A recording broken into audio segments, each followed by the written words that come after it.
What's going on, everybody? Welcome back to Real Queens. Hey. Real Talk with a gentleman's perspective. Look at this one. Yes, back. I heard a big ass crunch. I was like, who the hell eating Pringles about this bitch? Because I can hear that whole doggone crunch. I ain't even mad at you because look here. My fat ass. First of all, what's going on, everybody? Welcome back to Real Queens Real Talk with a gentleman's perspective. I am your hostess with the mostest. Y'all already know me, Auntie MoMo. Baby sis Jacqueline over here. We got our little brother right here, Sir Neale Hurston Bih. And then everybody's favorite little brother over there, Mizzle.49, had a fun live earlier today, child, where he was talking about doggone love and marriage. Huntsville, they're a hot ass mess. Hot ass mess. Before we get into anything, what y'all drinking tonight? I'm drinking some fruit punch and a Halloween cup. Shit, I'm drinking some water until my husband comes. Yeah, I got some water. I gotta bring me my beer. Like, what's going on? What's going on, y'all? With that alcohol? This is Jack Daniel's Fire. Which okay, I'm mad because all y'all got drinks and out of all night I ain't got my drink. I'm about to smoke my weed. It's Sir Neale echoing. Yeah. see, he had me thinking it was me at first. It still might be me. I don't know. Let's. No, because see, I just muted him and look, now you don't hear no echo, do you? No. Yep. You have us playing on something. I don't know if it's an earpiece or if it's another screen. Okay, I know what I'm gonna do right now. I'm logging out and I'll see you in a moment, yeah? Okay. Yeah. While he's over there sitting eating on some doggone chips, Appulance Prime, what's going on? I got some snacks for doggone self, child. How about these banana bread crayons? These shits are bussin'. Okay? When I tell you they bussin' times 4. Looking at my muscles a little bit. Y'all want to know what I want for Christmas? Some of these. No, I have water with BC powder because I have a headache. Child, BC powder, that is throwback. You old school for real, for real. I'm lifted in the name of Mary Jane. Hallelujah. Hey. Okay, Brittany. You here with your auntie, girl. You here with your auntie. Love those pecans. Baby, when I tell you these pecans are bussin', I just so happened to just walk past them in the store. I was minding my own business because, you know, I was lifted in the name of Mary Jane as well, Brittany. And I was walking, minding my own business, and I heard something say, Mo. And I looked, and they were sitting on the shelf. I was like, bitch, is you talking to me? She was like, yes, bitch, try me. I was like, well, girl, you ain't got to tell me but once. Get your ass in my basket, and here she is. And these shits is good. Banana bread pecans, milk chocolate pecans. Endorse me, sponsor me. I'm here with you on this. ATB brand. I love these shits. Deandra, what's going on? I have some non-alcoholic wine and some tart Twizzlers. Baby, let me tell you. Twizzlers? How about last Sunday when we got off live, I went and got some Twizzlers. I was not playing. Damn BC powder shit. I haven't seen that in years. I have a question. My husband. Name of Mary Jane. Yes, Lord. My husband's forcing me to ask you a question, sissy. What is that? Bro, come here if you want to hear her answer. Ooh.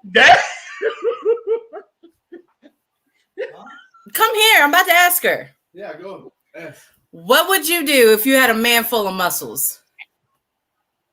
What? What would you do if you had a man that was just all cock diesel muscular? It wouldn't be no different from no other man I'd have. We'd have a lot of fun with those muscles. You would be all over him more, wouldn't you? I mean, it just depends. It don't matter what the muscles do. Like, well, how else is he as a person? The muscles don't really mean a whole lot. No, she don't get it. We have to get in a deep conversation for you to understand. Yeah, because I don't get it. Well, damn, it's a one-way telephone. Hey, Tracy. That's what I'm saying, Tracy. Like, what else besides the muscle? Like, what else? I don't get. Tracy, are you asking like my husband in specific? When a dick or, is stroking bruh, you and the man has full of muscles, you would feel both, right? Say that again. If what? Come here. If a dick is stroking you and the man has full of muscles, you will feel them both, right? Okay. Come here. Oh, Lord, I don't know how to answer that in front of the baby.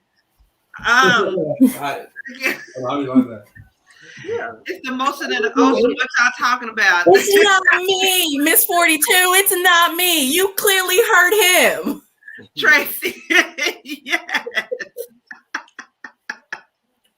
Like, I mean, I don't know. I don't know. I don't understand the question really. I get the backstory on what the question was from. You know what I'm saying? The backstory. Okay, the backstory is, I'm not in my usual place when I do this. Mm-hmm. So he's just admiring himself in the mirror. He's like, "Oh, I'm not on camera, am I?" And I'm like, "Yeah." He's like, "Yeah." I married him. I know.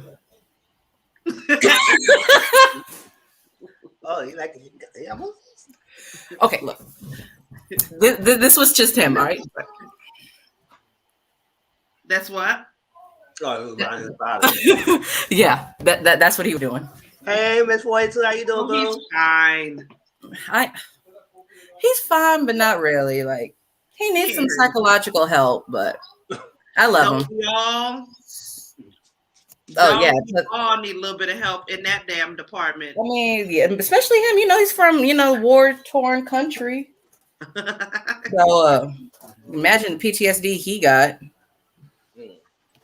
Let's see what topics is we getting into tonight, y'all. This is what we getting into. Okay, it's not gonna be a long show tonight. This wig is tight. That thought I did not mean for that thought to come out of my head, y'all. I'm so sorry. I meant to say that to myself. But my wig is tight. I'm sorry. Travis Scott is being dropped by his sponsors left and right, y'all. We're just going to briefly talk about that, give a little update about that. Jussie Smollett ass was found guilty for lying, which we all knew he was doggone lying. What did she say? Liver Vice said, well, he married you, so we know he was right. Okay? Just kidding. We love you. That's what I said. If he married you, yes, we all ain't goddamn right. Yes, the wig is very tight, Miss 42. Child, this wig is tight like panties right now. It is squeezing all of my little thoughts up my head. Black Chyna was holding this little white girl hostage in a hotel, and it was caught on camera, this guy that was recording. We're going to talk about that real quick. Stevie J wants Faith Evans to pay him spousal support. Do y'all think Stevie J deserves spousal support? We're going to talk about that. Kanye West and Drake had a concert. It was a tight little concert. We got to see a little bit of throwback of Kanye. And he also pled to Kim for his family back. Tracy say free Jussie. He can't free his damn self. To hell with Jussie. He can't even free his damn self, child. And then lastly, we're going to close out with One Night Stand, F-Buddy, and Threesome, the P-Valley edition. Y'all, when I was in Mizzle's chat earlier, Mizzle had mentioned in the beginning of his chats, he always give you like show updates and all that. And of course, he always talks about P-Valley. And I was like, a lot of other people, I am missing P-Valley. And so I was like, it would be good if we just have just a little bit of, remember them a little bit, and, some of the characters, since hopefully it will be coming back soon. Hey, Dahlia, boo. Tracy said that concert was terrible. It was good to see Kanye singing some of his old songs. Yes, that was. Now, Brittany says she with Tracy, but it was good to see a little bit of throwback before Kim Kardashian, before Crazy Kanye came in. I'm just saying, y'all, but the part he dedicated to Kim, he could have kept that shit. He could have kept all of that shit. But we gonna finish off, like I said, with our little ode to P-Valley edition. What did she say? Let me get this off of here now.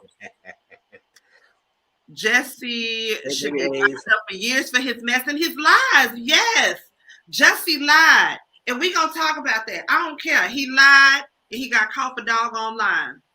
I just told a cop I didn't run a stop sign Friday and tried to look serious. Thank God I didn't get a ticket. Child, no, Miss 42. I done got out of tickets before. I done lied a couple times, got out of tickets. That don't mean nothing. No, we ain't talking about my lies. We talking about Jussie's lies. Tracy said, I need a Kanye to remember his words. Auntie. I hear it took an hour or more to start. Brittany say free Jussie. Nah, man, Jussie can't even free Auntie. his damn self. Auntie. What's up, boo? Now you know good and goddamn well. I would have fucked with the little Nigerian too, because that nigga was fine as fuck. What's going on, Third Ward? Shout out to you, Third Ward. Y'all know he be doing his lives on Saturday nights as well. Larry Hoover got 6 life sentences in federal and 150 years in state. Leave that man in prison. Larry Hoover ain't never getting out. Like, Larry Hoover is one of them niggas. They steady hollering, free my niggas. Like, I hate to say it, and I don't want to be one of them people, but Larry Hoover is one of them niggas. He did it. He did it. He did it. What is we saying free my nigga for? He did it. Who is Larry Hoover? Like, I don't know who that is, and I'm just maybe ignorant or have been living under a rock forever. But who is he? He was like this big time drug dealer or whatnot from back in the day, and he organized and orchestrated a lot of criminal activities, this, that, and the other. They even did a movie about him and this, that, and the other. Was that American Gangster? Yeah, they did it. Yeah. Okay. You ever heard Rick Ross say, "I think I'm Larry Hoover"? Yeah, I think. Man, I hear Lil Durk talk about free Larry Hoover in like 5 of his songs. Yeah, because no, he was a mobster, you would say, but he was of color. He wasn't Italian. Okay, you know what? At this point, action, like just like supplying niggas with like cocaine, guns, and so on and so forth. You can go on down the list. At this point, every time I hear Larry Hoover, my mind automatically goes to that movie Clue. If y'all have seen that, that's my favorite movie. Where they talking about J. Edgar Hoover is on the phone, and then at the end, they're like, "Why do you think it's run by a man named Hoover? Because of the vacuum company." I think that people that are reference him in rap songs are trying to get some sort of notoriety. Because he was a real nigga that did real shit that these rappers aspire to be, but they're really not. So, yeah. That's what I thought, Third Ward. Thank you. American Gangster was about Frank Lucas.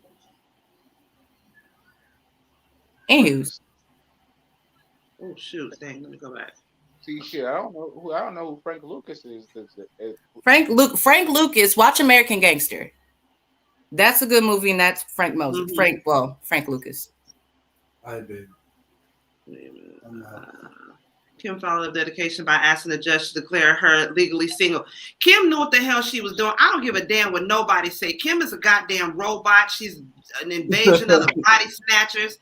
That bitch was put here on planet Earth to destroy black men for years to come. I don't care. I don't believe. I don't believe nothing about that. Nothing about Kim. I don't know how what was I watching, and they said they gave her the Fashionable Woman Award. I see that. She got Fashionable Woman Award. What the hell? Where? How? Bitch? What?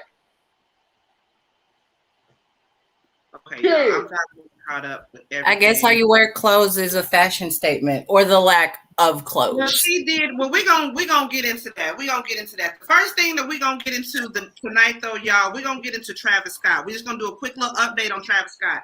Now, y'all know since the whole Astro World tour thing, that all that happened, he's basically like everybody has dropped him from everything. From I think just recently he got dropped from Coachella. He's gotten dropped from like Live Nation. He done got dropped from all kind of doggone shit. So just a quick, like I said, we're gonna give a quick update about him. He recently did an interview with Charlamagne the God, speaking out about the whole incident that happened. There were 10 people that died at the concert. He was basically saying he didn't hear, none of the crowds cry for help. He didn't hear anything that was going on. I'm going to play this quick little clip, and then we're going to get into a little bit of commentary about that on your said they collectively heard folks screaming help every time you stopped the song to get your attention. Did you hear any of those screams? Nah, man. And it's so crazy because I'm that artist too. Like, anytime you can hear something like that, you want to stop the show. You want to make sure, fans get the proper attention they need, And anytime I could see anything like that, I did, I stopped it like a couple of times to just make sure everybody was okay. And I just really just go off the, the fans' energy as a collective, call and response. And I just didn't hear that. I got music, I got my in-ears, but I just didn't hear that. Yeah, people said they collectively. What are y'all's thoughts on that? I'm gonna start, baby sis. I'm gonna start with you. Do you think that he deserves all of this backlash that he's getting from this concert, from everything, from him being dropped from different sponsors left and right? He just got dropped from the Coachella lineup. He's getting hit with all of these multiple lawsuits left and right. Do you think that it's fair that people are coming after him as an individual for what happened as a concert? Or do you think more people should be involved in this lawsuit that's being brought against him? Oh, I'm a little bit of both. I do feel like he is getting a whole lot of extra undeserved heat. And I feel like he's getting that because it's his face, it's his name. Everybody knows who Travis Scott is. They don't like who's the owner of the concert venue or whatever land was used. But again, I said it when we first talked about it. There shouldn't have been kids in the concert in the first place. There shouldn't have been that many people there in the first place. There were concerns that was raised before the concert started, during the concert. So 50-50. Yes, he deserves this heat that he's getting, but I don't think all of his drop sponsorships is warranted. Now, granted, he'll be blacklisted 6 months, between 6 months to 2 years, and everybody's gonna forgive and forget. Chris Brown acts a damn fool once every 6 months, and then 6 months later, we all welcome him back, open arms, hugs and kisses and flowers and roses and everything. Travis Scott, you'll be okay. You got that Jenner money anyway. I was going to bring that. Mizzle, next to you. Do you think that he will lose a lot of course he's going to lose money because he's going to have to answer to a lot of lawsuits. Do you think that this is going to break his pockets in any kind of way? Or do you think that this is something that's temporary? He's always going to be known, and this is always going to be something that's going to be lingering over him for years to come. When our kids get grown, this is something that's always going to be over him. But do you think this situation is something that's going to quote unquote cancel him and break his pockets? Or do you think that this is something temporary and he's going to be able to use this to kind of continue on with his career? All right. So start off is that, yes, it's most people who being lawsuit on this thing. It was just him. So other people who was involved and everything, it's multiple people in that lawsuit, including the venues, the people who was responsible for that event, including that lawsuit. And a lawsuit she deserved. Because at the end of the day, I don't know how long we all live in this earth that I never heard anybody who died off no concerts. I mean, these people pass out who fake because they see the artist, but not dying to that magnitude. So people felt that whoever put that event together, it was failing and all that stuff. And even if he didn't heard the people saying stop, you saw an ambulance in your figure middle of the crowd. Like you didn't stop then, like you kept going. So it's like, what's going on? So I'm not going for him 100%, but at the same time, he is responsible. Him, the venue, the people around him, everybody responsible.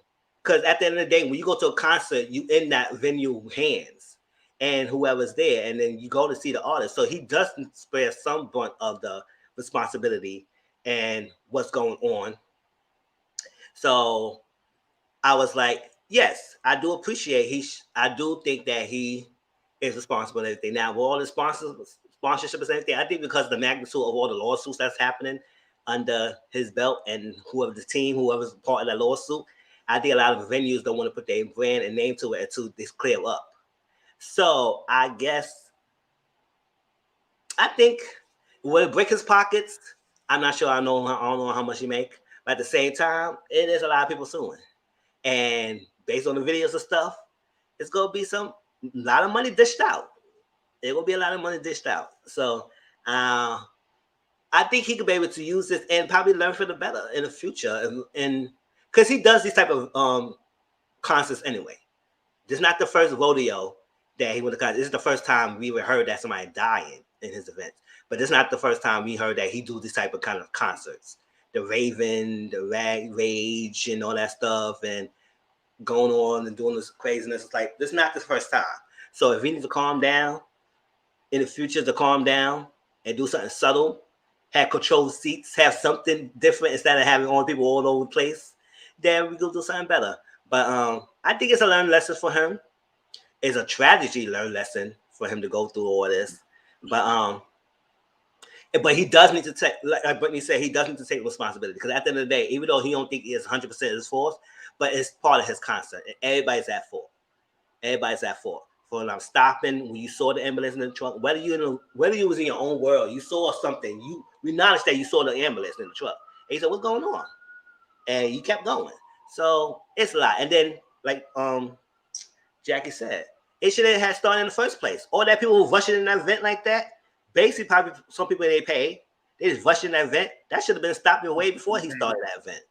All that stuff. So I think he needs to really took this seriously. And yes, he doing interviews and stuff like that. And it's nice that he try to clear his name, but it's done. The stain is done. And the blood's in his hands. And everybody else who's involved, not just him. And he should learn from this. And I don't think it will break his pockets, but I know it's going to be a lot of money coming out. And that's it. So, Sir Neale, Liver of Life has a real good question. It said, wait, is there such thing as a concert insurance for performers? Sir Neale, do you feel like maybe Travis Scott should change the way he goes about doing his concerts, not really gearing towards being a raver and raging and all of that shit?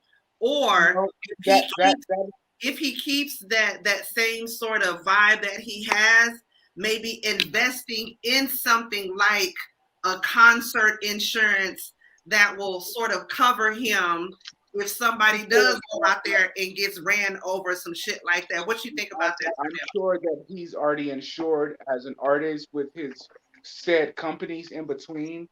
But when you promote something like that, like raging, as Mizzle said, as you just brought up, you promote that.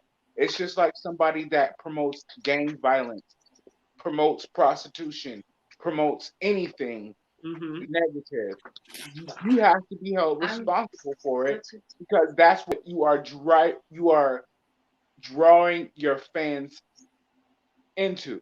You're drawing your friends in your fans, pardon me, into the raging situation, maybe a gang situation, maybe, it's you have to have some responsibility as an artist of what you're promoting to people. Period. And just like everybody's been saying, it's everybody in between. The management guilty, Travis guilty, promote everybody in between is guilty, because that one artist was promoting what? Raging. Yep. So everybody's guilty. You can't work in a office space and someone give a typo and send it out to everyone, and that one typo messes up everyone in the office, and that's only of 57 people. That's Imagine having 2,000 plus people and one typo fucks up everything, and what happens? There's what do they call them? Stampedes, trampling, and yeah. I mean, it's common sense. That's how I feel as a little person that I am. And that's also the reflection of, I think there should have been some more responsibility in like, duh, know it all what the fuck you were doing. We can't throw concerts like that. Come on. And Tracy said another he's. thing, Oh, go ahead. I'm sorry. another thing is, I don't want to get into how he had a lot of, again, demonic imagery in his whole shit that I didn't like, and people were looking over it, but he's with them Kardashians again. But there was a lot of like, if it's a duck, talk like a duck. That nigga, that was, yeah, that was some demonic shit. Yep. So Right. that's my opinion. Allegedly, but yeah. I seen that third ward. Third ward said Travis Scott even had some Nike Air Max 90s that were supposed to come out. But after the Astroworld Festival scandal, Nike decided to push the release back until further notice. That is like he is being dropped from his sponsors. What's going on, Joseph nephew? Hey. As they should. Now Tracy said he is all the way guilty. He is guilty down to his balls. Tell us why, Tracy. What's going on, Because Clay? What's going on, Clay? everybody keeps saying like, "Oh, Travis is an artist. Travis is an artist." Forget Travis the artist. Travis the producer. Travis the producer who produced the venue, who then hired his own company to then go and scout the venue, who then hired his own company to go get the security. No, bro, you guilty. Like you're guilty. Like you are. So it would be one thing if it's like Drake, right? Because Drake was just an artist who came there to perform. But when you then say, I want to get the lion's share of the money by taking on all these other titles, all these other roles, and then I'm going to have people do these other things, you then take on the liability that comes with those roles. What I don't like about what Travis is doing is he is trying to distance himself as just an artist. I'm an artist, and as an artist, I should do. Yeah, I get that if you were just an artist, but then when you decided to go and say, I'm gonna hire my own company to then do this job, and I'm hire my own company to do that job, and to find these people and to do that, then you then take on that liability. So Travis is being sued himself personally as an artist. His two companies are being sued, which technically is just still him, but his companies are being sued because they decided to take on that additional liability by saying, we want to do these things. So you have responsibilities when you do those additional things. And not to be funny, but if you couldn't control your concert now, why would somebody let you perform at Coachella, which is just a bigger version of the same thing you're doing? That would be irresponsible on those promoters, those companies. But I mean, Live Nation is going to take the brunt of the hit. They're going to take the brunt of the payout for this lawsuit. That's who's going to take it. It's going to be Live Nation. Live Nation is a multi-billion-dollar company. They'll be fine. Travis is going to have to pay a portion. He'll be fine. Now, what's going to happen is his insurance premiums is going to go up because you pay insurance to insure your venue, just like car insurance, health insurance. You pay insurance for a venue. So I'm assuming now his insurance brokers is just going to be like, oh, okay, well, you have 10 deaths under your belt. So your premium is now going to jump 30%, 50%, some astronomical number. And it's going to now be hard for him to find companies to insure his venues, to insure his concerts if something happens. They have insurance. They pay for insurance. They do that. But everybody keeps saying like, oh, he's an artist. Like, yeah, I get that. And if he didn't take on all these other roles, I would be completely understanding. But when you take on them other roles, that's your responsibility, bro. So aside from the artist, you're saying he was a producer and what else? Yep. So as a producer, he hired his company, Cactus Jack, right? He hired his company to then scout the venue. He then hired his company to get the security. So when so that's like I'm getting 3 checks from the same event. Yeah, we also have to look at that. They didn't hire like no good security. They went to like a labor ready situation. Yes. So if you got environment, if you have a open shift, that's where you get, and you just show up wherever the fuck you is, because they didn't have appropriate. didn't have appropriate training. It was just niggas that had any convictions or whatsoever. So it wasn't scouted well. Yeah. For So security. I used to date somebody who did celebrity security, right? That's what his little company did. And he even said, like, I would do personal security for like events. So he had people who went to Art Basel in Miami. So he had people who went to do security for people like that. He did things like that. He was like, you know, he's done security for concerts. He was like, but I would never do security for festivals because that's like a different type of security. Like that's like you need people out in the crowds, walking the crowd. Like it's a different type of thing. Yeah, my dad. So you hire someone who does this regular kind of security. They're not trained on these other kinds. So it's also a difference when you have like people like the people who put on Coachella who do theirs, like they specifically hire security that are specifically trained for festivals. So you have they're amongst the crowd. You have different So I mean that's just like different levels of nursing, right? So you could be a nurse, right? Right? But then you're not necessarily like a pediatric nurse because it's the same, but it's different, right? So there's different versions of everything. So when I say Travis is guilty, I mean Travis is guilty from the aspect of when you decided to take on these other roles to get more of the pie, to get more of the cut, then you then become responsible for the liabilities that go with it. Now, do I think Travis personally is going to go bankrupt? Probably not. What I think he's going to do is he's going to be like, oh, okay. Live Nation, let's say, so what? It's like 18 was like, all right, let's say it's 5 billion is where the lawsuit. I know that's not the number, but let's say it's 5 billion, right? He can't get away with it because he got bodies on his hand. So what's going to happen is because Live Nation is like the one with the most money, right? So there's different people with different levels of money, different promoters. I think there's like 20 different people on the lawsuit, right? But Live Nation is the one with the deepest pockets.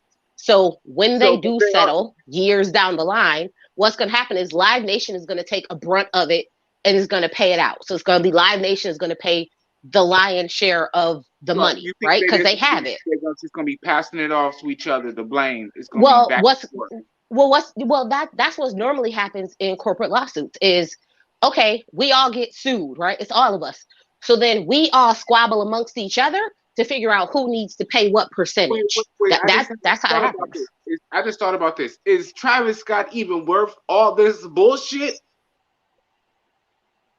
No, and that's what a lot of companies are now feeling, which is why they're pulling out. Worth it. So that makes sense. That's why a lot of companies are pulling out. So think about it like this, right? So Live Nation is the big one. They're going to pay X amount of dollars, right? And then everyone else is going to have to pay their share. So all Travis Scott is going to do is say, okay, me as a person, I have this, but then I have 2 business entities under my name. Okay, I'm going to pay out under this business, and I'm just going to file bankruptcy for those businesses. Wash it off and be done with it. And me as a person, I'm going to be okay because the liability now went to my businesses. But Travis Scott also had he had like a hard cider like a drink, an adult beverage thing. Yeah. They was like, oh yeah, no, that's gone. They was like, oh yeah, we know that. So everything that he had going on, no company wants to put their reputation on the line to be associated with this. It's too much of a liability for all other companies. That's why these things are falling to the side for him, because it's so nobody wants to be associated with this person is being wrapped up in a multi-billion-dollar lawsuit where multiple people lost their lives, including young children. Lost their lives, right? No company wants to go and say, okay, I know we had this going on, but let's go. Oh, absolutely not. Absolutely not. Like their brand, like why would you then throw your brand in that? People are like, oh, they're getting away from Travis Scott. No, they're trying to keep their brand from going under because all they need is like, oh, well, he killed all these people, and now y'all gonna give him $2 million to do this? They're gonna start looking at your company funny. It's not worth it to those companies. So they're like, okay, well, and they're not getting rid of his stuff. They're like, oh, we're going to postpone it all, until the heat die down, until you're no longer as high of a liability. But I mean, his insurance just about to be sky high and through the roof. So I don't know I don't think he's now going to be able to do his own concerts, his own shows, because I don't think any insurance company is going to want to back him. Like, the insurance is going to have to pay out a lion's share of it as well. So whatever insurance company he uses, they gonna probably drop him, and then getting someone else to do a premium, it's probably gonna be high. He's probably not gonna get anybody to back his shows like that. So he's probably gonna have to be one of those artists who jump on tickets with other artists now. He's probably not gonna be so much headlining, doing his own thing. It's gonna be the mid show. Yeah, he's probably now just gonna jump on where you have, 5, 6, 8 other people. They already have this extremely high insurance premium because they already got all of these people coming. We just gonna throw him in there where he's not as much of a liability anymore. That's all. They're gonna balance it out. Still has a fan base. People are he'll be fine. He'll be fine. I'm right. I'm right with Sus. Give him 6 months to a year. The lawsuit is probably going to take like 3 to 5 years to actually settle. That ain't going to be quick. But the publicity around the lawsuit is probably going to die off in around 6 months to a year. Oh, yeah. The death about it is going to happen sooner than the liability and everything from the concert. But they're going to handle those death lawsuits quick.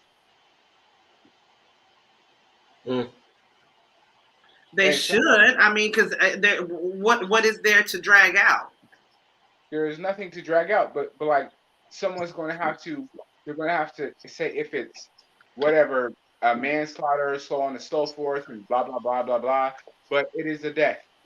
You know why? You know why it's going to drag out? Because who wants to take ownership and responsibility of multiple people losing their life? No, nobody's going to do that. So the same way they're doing Vanessa Bryant, where they're like, "Oh, us releasing this caused you so much emotional distress. You need to prove it. We need all of your medical records. We need to see all your therapy records. We need to see all of this." Like they are like even stuff where like you can't tell me that watching seeing on TV her husband and her child dying was not traumatic. Like anybody with common sense could tell you that was traumatic. But for them to say, "Oh no, was it really that traumatic?" You need to prove it. That's how they do. Like because they don't want to pay out because then their business, their name, their whatever is always going to be associated with the lawsuit that paid out this astronomical amount of money for this event. So the same way, they don't want to be tied to it either. So that's why it's going to take so long and why they're going to keep passing the buck around. It's all corporate BS. All facts. Because you can't say nothing after that because they basically made publicity, media energy off of the death of her husband. And no one looked at the fact as in real life that's her husband and her child that actually died. But it was because it was Kobe Bryant and his name and the salaciousness of it all. But in real life, that's the nigga, come on, that's common sense to me, in my opinion, allegedly from Nathaniel's view. But I don't want nobody talking about my husband nor my daughter dying all over the news for like 30 days. You can't tell me that see, it's getting too deep, but it's common sense. That would scar any person. I don't think you don't need what the therapist said. You don't need what the you don't need what no. It's obvious. You shouldn't be. Yeah, but that's not how the court system works. You gotta prove it. That's what you're saying. Even though we know that's messed up, but the court system work that way. So you need to prove that. Yeah, but it's like it's the court. It's not what you believe. It's what you can prove. That's really what it is. It's not what you believe. It's what you can prove. Truth don't matter. It's not to be able to prove it. Yeah, you gotta prove it. So yeah, Travis go down. He is, and it's sad. It's unfortunate. I hate that, something like this, yes, it's just a damn mess. I hate something like this is I don't believe in cancel culture because I don't believe anybody can necessarily be canceled. But something like this is definitely a big ass blow to his career. His concerts ain't never gonna goddamn be the same if he ever is able to headline his own concert. Like Tracy says, he's just gonna be on somebody else's ticket. And he probably gonna end up being an opening act at that, just so they can monitor that shit and get his ass on up out the way, so there ain't no problems later on in the show. You know what I'm saying? You know, go ahead, get your set on done and get your ass on up out the way, just because we don't trust what the hell's going on with you. But yeah, I just want to do an update on Travis Scott. I feel bad for the boy. I feel bad for him, but him being young, this is the price you got to pay for the type of concerts that you put on. And although he, like Mizzle said, you know, he's seen the lights, he's seen like sirens and different shit like that. I do feel like he could have did a little bit more, but I mean, there was just, I don't know, there were other things going on at that concert, and they had a bunch of demonic shit, cops that was working there. A bunch of niggas that they found off of Craigslist that was on the damn, you know, roster to work. Job Corps. Again. Job Corps. Job Corps. No knocking Job Corps, but the Job Corps niggas that went AWOL.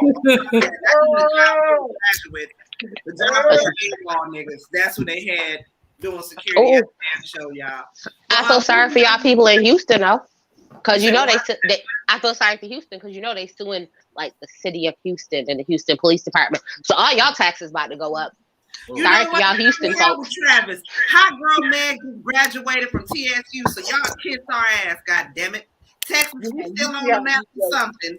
It's real hot girl shit. Real hot girl shit. That's all I'm saying. That's all I'm saying. Meg is holding us down for the time being. And moving right along, y'all. Concert in her own city, because she has liability with Live Nation and so on and so forth with the companies in between. And she was like, nah, I'm not doing a concert. Because if y'all in the middle of being sued, I'm not doing this. No. Nah, she too busy out here graduating with real hot girl shit. Real hot girl graduation shit. She ain't worried about them niggas. Move right along, y'all. Jussie ass got caught lying, y'all. Y'all hear about Jussie? Yes, we did. Jussie Smollett, come to find out, this nigga was lying. He knew who the brothers was the whole time. I got two quick little clips I'm going to show y'all from the Shade Room, and then we're going to get into kikiing about this food. Respectfully disagree with the jury's verdict. The verdict is inconsistent. You cannot say Jussie is lying and Jussie is not lying for the same exact incidents. So we feel 100% confident that this case will be won on appeal. Why you feel like that, sir? Why do you feel like this case will be won on appeal, sir? I do not think so. I have that clip to show you, and then I have one more clip from Don Lemon earlier. So Neale said, I can't believe this nigga Don Lemon had the nerve to open up his mouth and say something. And he did. And he did. Hold on one second. Why he didn't want to do. Hold on one second. Let me pull this up. While I'm pulling this up, Mizzle, I'm going to start with you. What you feel about Jussie lying and being caught guilty? Now, he has to actually go to court in January. That's where he will find out his sentencing. He's 39 years old, and he was found guilty of orchestrating a fake attack where he had paid two brothers to basically do this fake ass, attack on him, to where he, he tried to basically put it out there that, it was MAGA behind it, and, blase. What are your thoughts on Jussie being caught lying? I was having my fun the other day. I'm so done with all this. I didn't even know they was even trying this. I thought they was so done with this. I thought he paid his thing, keep it alone, and let him do what he's doing. But I said they really is trying this freaking case, in a dumbass case as it is. And I was like, listen, when I first heard it, I was one of the people. I said, wow, this is crazy. But as more stuff coming on out, I said, this is getting ridiculous. Like, what is going on here? And the more pieces coming out, it's starting not to make sense. So I said, what is going on? And then they wasting all this time researching for something when they have had other things to research about. and to we can investigate on stuff like that. But let him pay a hefty fine. He already messed up his career. But lying, so why we need to go through all this?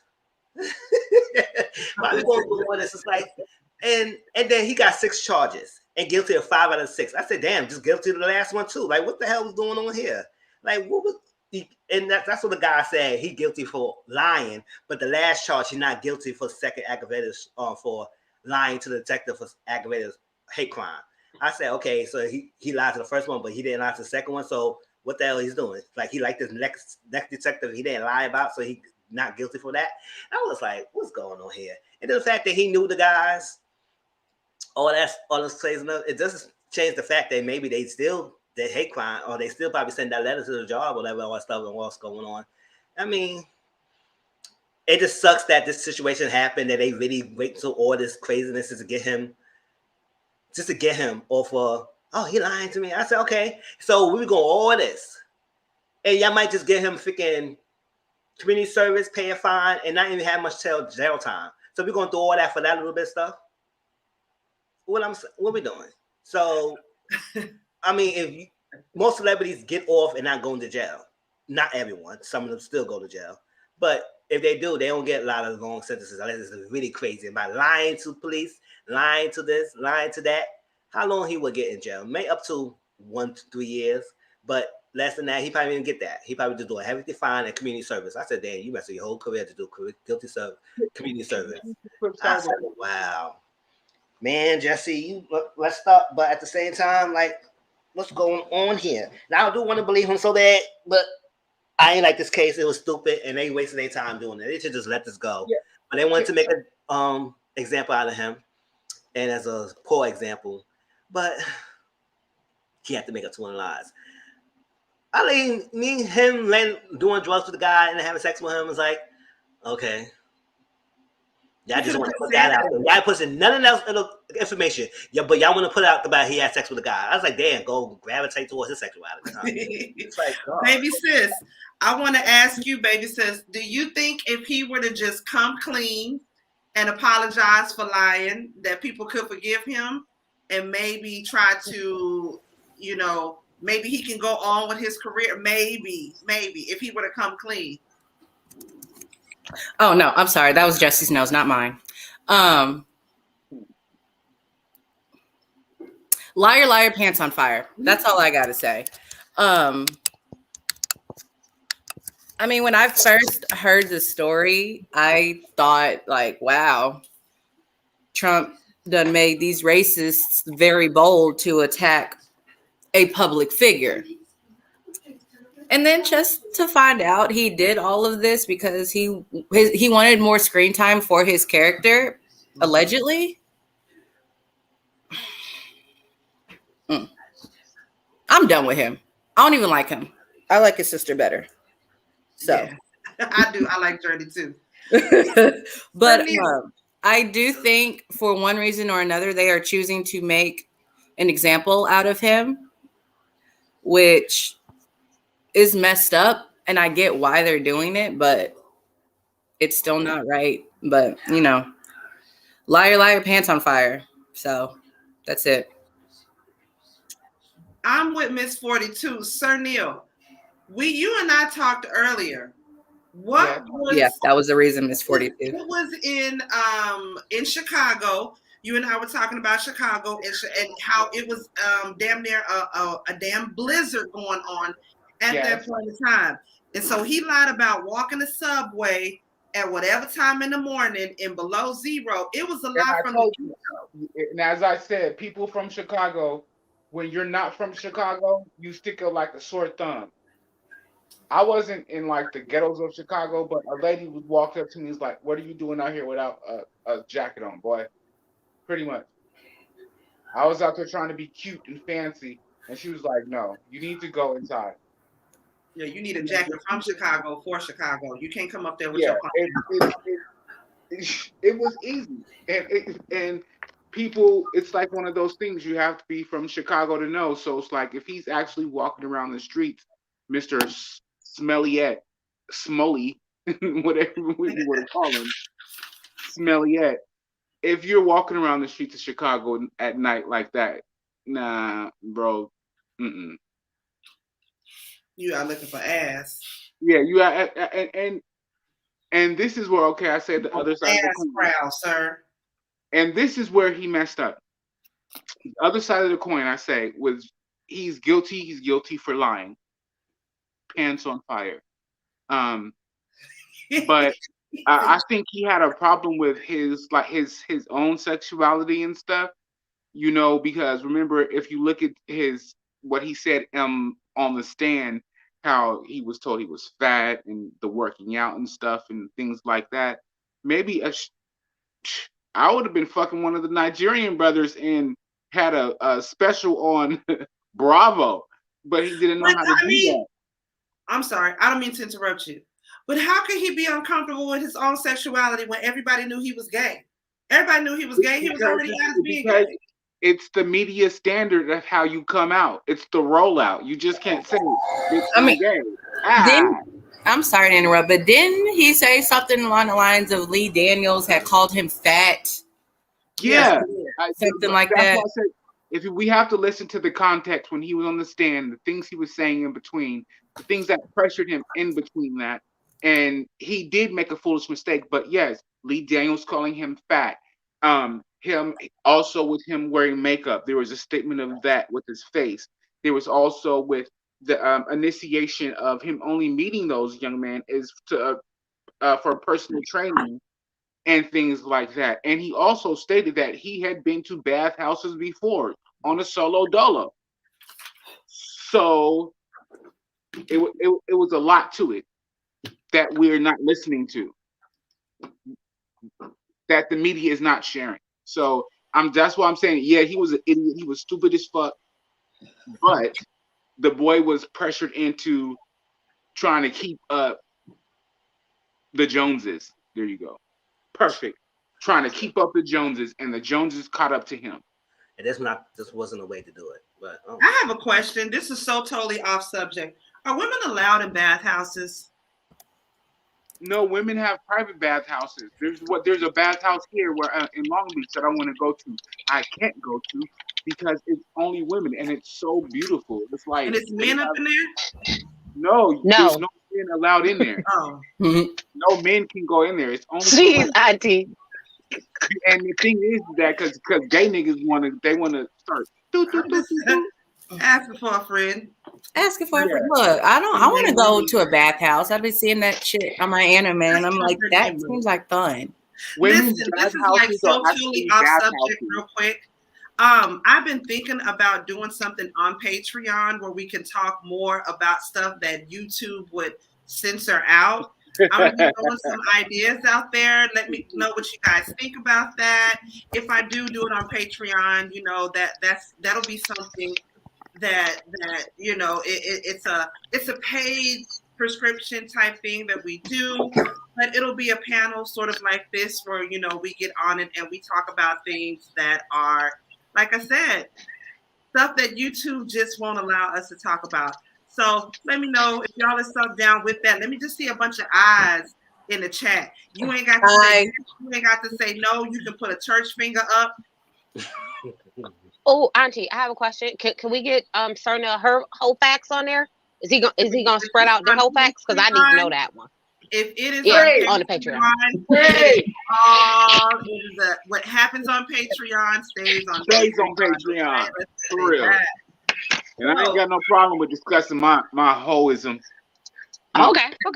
Hoism. It'll be something that we'll do. I'm a married man now. I ain't did no whole shit in a long time. Married woman, we can pull out our little black books from my memories.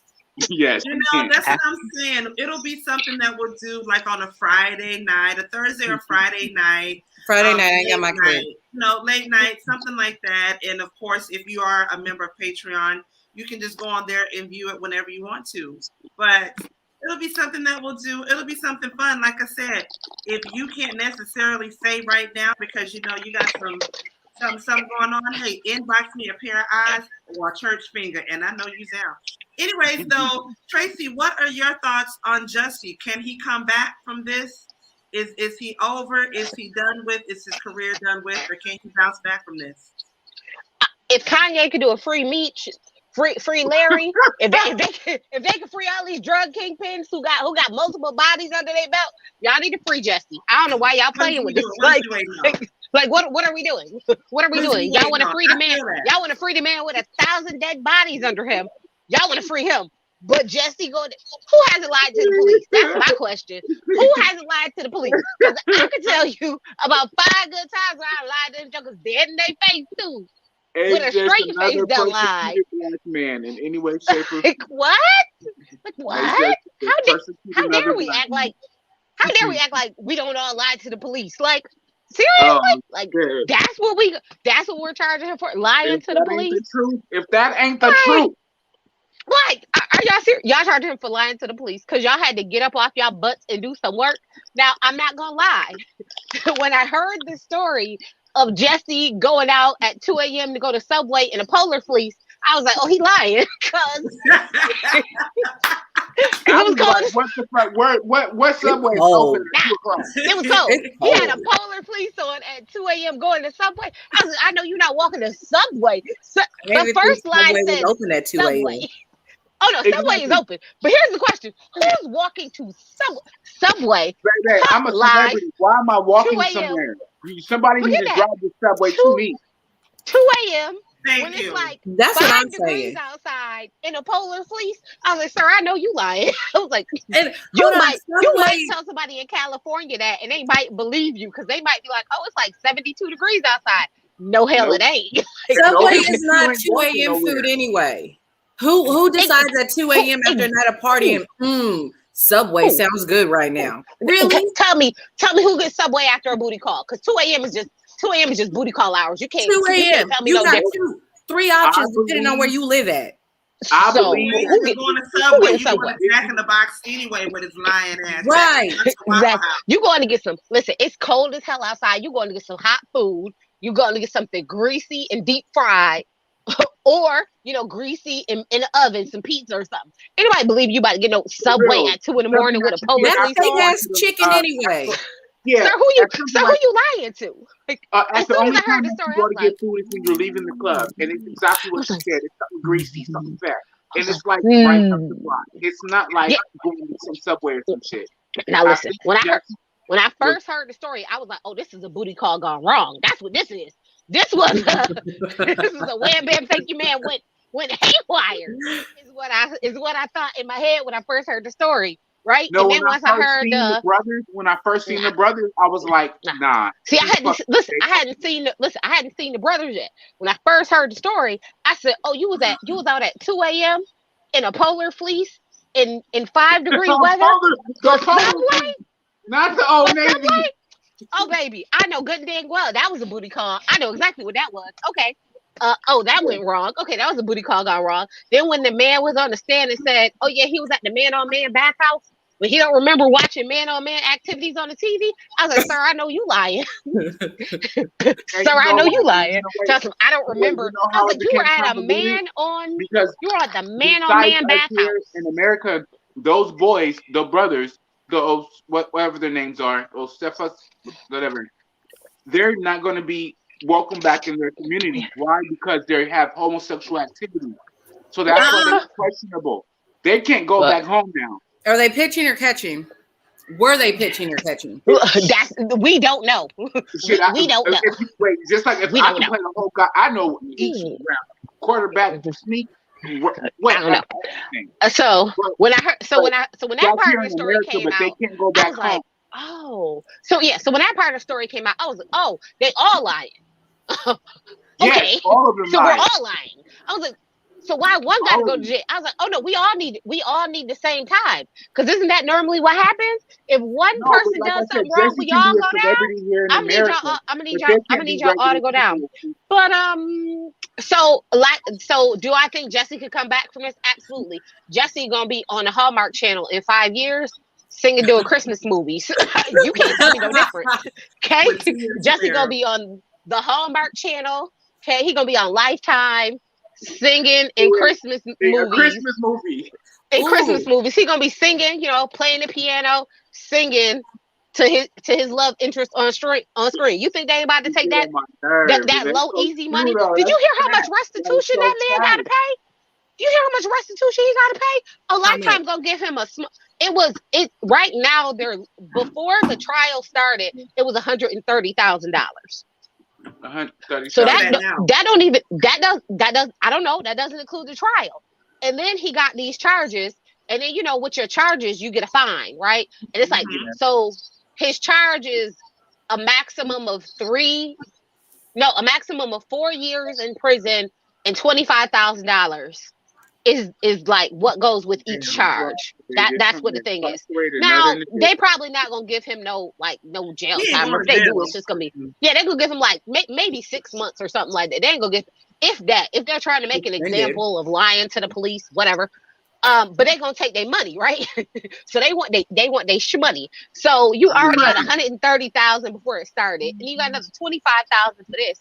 And then only God knows what it's going to be after all the trial and all of that. Because, if you get found guilty, you have to pay for your trial. Like, you have to pay all the court's fees and stuff.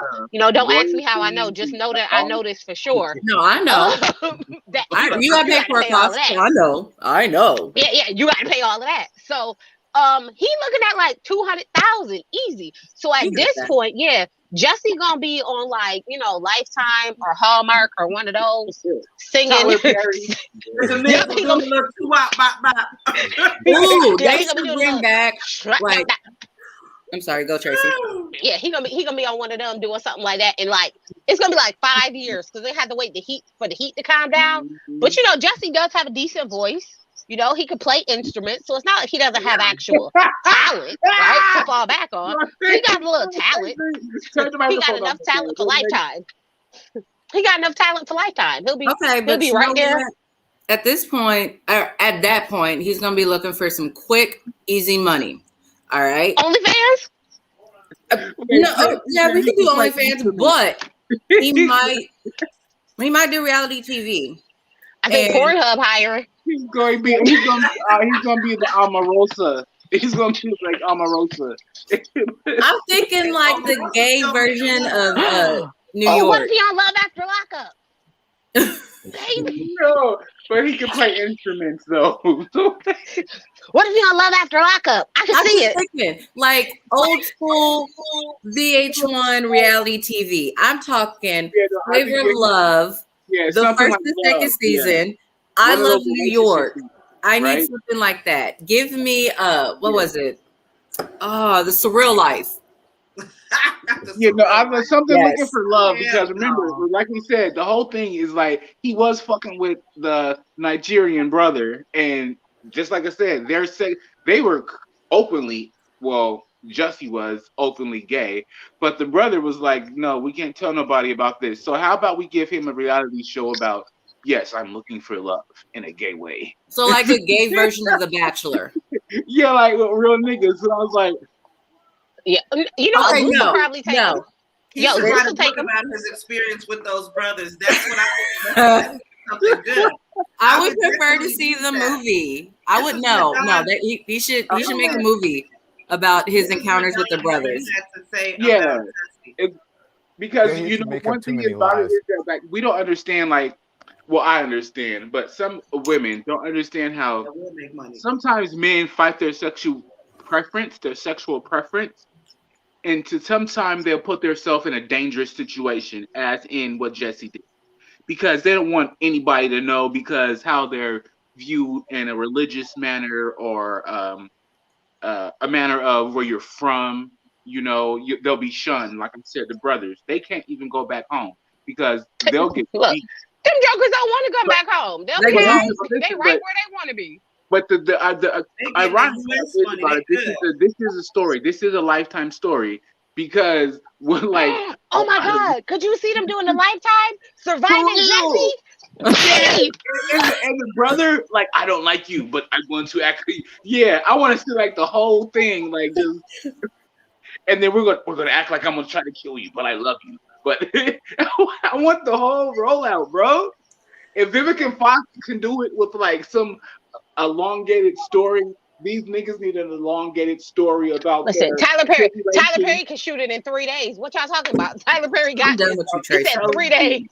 I'm done. I'm telling you, they were just trying to cover their tails. You know, they were fucking around, and I do not believe that they were just masturbating in the bathroom of the. No, they were doing. They did more than that. They're lying. Okay, they're lying. He need a hug. You need a hug, Jussie. But yep. He need a hug. He need something because this was too much. I think Jussie was caught up living by the Hollywood standards, and he wanted to be a hot girl. Nah, Jussie was high. He said he was on drugs. Jussie was high. Jussie was on that cocaine. Jussie was high. But it's cool. That's the only thing that surprised me. I was like, oh, you doing cocaine, Jussie? I was like, nigga, you couldn't even just start with a blunt, bro? You went to cocaine? I think it was embarrassing as hell how he claimed he didn't know who the hell they was. And then next thing you know, they got a whole video of this nigga at the club and they sitting up here getting live and all this shit. Like, dog, you flat out lie, fool. That kind of camera. Auntie, like, and I'm telling you, that's how I know they lied. He lied about the masturbation bathhouse thing. Because if you was kicking with that nigga for like 4-5 days, y'all done fucked about 3-4 times. So stop playing. A Lifetime unauthorized biography movie produced by Wendy Williams coming 2020. I'm telling you, 2022, baby, it's gonna be lit in the goddamn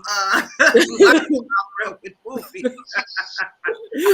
I don't understand why these. Well, it's the hang up, like I said, with Jussie Smollett with Smelly Butt.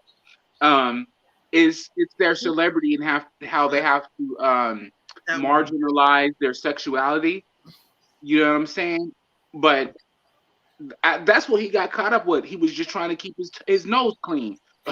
That's ironic because he did the. And he did the exact opposite of that. He was trying to keep his image clean. He went out the bad way. He just went out the bad way. Yes, he just went out the bad way. He just needs to go ahead and come clean about everything. You are exposed, sir. Like Opulence says, hashtag you are exposed. Just come clean with a whole ass story with all the drugs and the sex and the lifetime.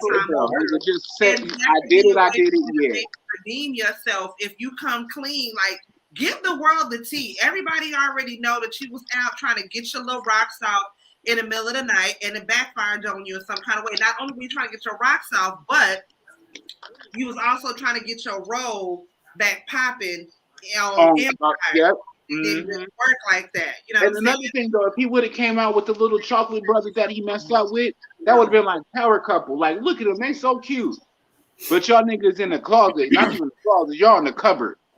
But I don't know what the name of Jussie show is on Low. I didn't even know he had a show on Low. I didn't know he had a show either. I thought he was done. I thought he was power focused on trying to get off on this trial. It's about the new movie he produced. It's called B-Boy. I didn't see it. It's called B-Boy. I don't know. I ain't never seen it. Jussie's words on Jussie before we I got one last word to say on him. Like the main reason why I think he went through all of this. Have y'all seen Alien Covenant? No. Anybody? No, just me. Okay. He's in that movie. Alien Covenant is not old. It came out when me and my husband were dating. But in that movie, he plays a straight character. Okay. And he's like, for real, swap and spit with a whole female. And I did not believe it. And I felt like he brung down that entire movie with his little 15 minutes of screen time in it. So I think after that role, he realized I'm only good on TV. So what can I do to keep myself relevant, because my character on this hit show that I'm a part of is not getting, my bad, Opulence. The show that I'm on, I'm not getting a whole lot of screen time like I used to, or like I feel I should. Which, by the way, didn't one of the other brothers get killed off for that same exact energy? Yep. So what the fuck was he expecting? Listen, I need Cookie to come get all her kids because the other one just went to jail for beating up his baby mama. So I need Cookie to come get her kids. The only one who was messing up, he was out here on baby. So all cookie kids out here on straight baby whooping bitches. We hear nothing about him. Trying to get dick at 30 below. It's just too doggone much, y'all. What did she say? But to your point, he's not the best actor. No, he's not. No. Honestly, he should have been a singer. Just stuck to singing, producing, writing, all that. Don't be an actor. Speaking of which, this is totally off topic, but Mirsad told me this yesterday, and it for real pissed me all the way off about it. I don't know if you guys are a huge Marvel fan like I am. Mm-hmm. But my husband's lucky I did not murder him for showing me this stupid ass post. What? Don't No. And I don't care who comes. I honestly, what I'm about to say, I don't really care who comes for me because I feel it from every part of my soul. Okay, I'm scared because you know I'm the nerd over here. So what you gonna say? Bring it up. Go. I don't know if it's validated, but Beyonce is eyeing a role for Storm in the MCU. No. Absolutely not.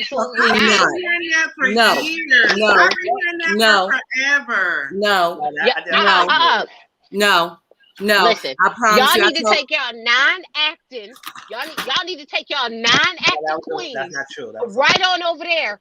Let her sing, let her dance, let her produce some stuff, let her create. Now, if you would have told me she was about to be the creative director, I've been all the way here for it. She's a visionary, great, boom, boom, boom. But that heifer can't act her way out of a paper bag. She cannot act her way out of Absolutely not. Period. Absolutely not. I will. Okay. This is on my nerd ethos. I will make a sign to say no Beyonce at Storm. Thank you. And stand in front of whatever building before I let Beyonce play Storm. She is talented in her own right, but you're not about to fuck it up. But wait. Again, did y'all see the new Batman? Did you see how they did Catwoman with the little pretty girl? It's like, no, that's hold up. You lost me, Sir Neale, because first of all, that's my future next husband that's in Batman. All right, so don't say nothing about my next husband. No, how they did the role of Catwoman was Zoe Kravitz. Yeah, no, fuck her. And I'm not like I like Zoe Kravitz, but fuck her in that role. No, but the imagery of it, it's totally gone. Not right. To each his own. I don't like it. But now you can come up off that fence. Y'all can come up off that fence. Y'all queen can't act. She can't act. She can't act. Thank goodness, because she can't act.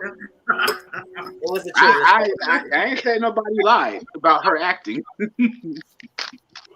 But I just needed to get that off of my chest, because yeah. I was just going to say that. So who should play Storm? Because y'all said hell no would be. Who should play Storm? Storm, originally in the Marvel character, she was a tall, darker woman, not a light Kiki. Making it past an ass. Tiana Taylor. They didn't have somebody who had that complexion who Storm was. Because Storm was never a light character. She wasn't. No, she was always dark. But they'll never give us dark people a chance. Give it to Tiana Taylor. She can do it. I love Tiana Taylor, but fuck her. Give it to Tiana. Who got the dialect, right? Listen, I'll give it to Tiana and her husband. But did y'all see the way she was freak dancing on Lala? Did you see the way she was up in Lala? I was like, she might have had to pee. I was like, what? I was like, Tiana with a strap would have been everything. Let me shut up. Let me shut up. I know. I was telling Auntie MoMo earlier today.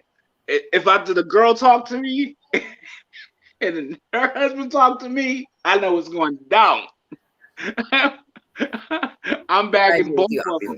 So if Tiana talks to me, I'm the husband. I have no problem with it. And that's all she has to do.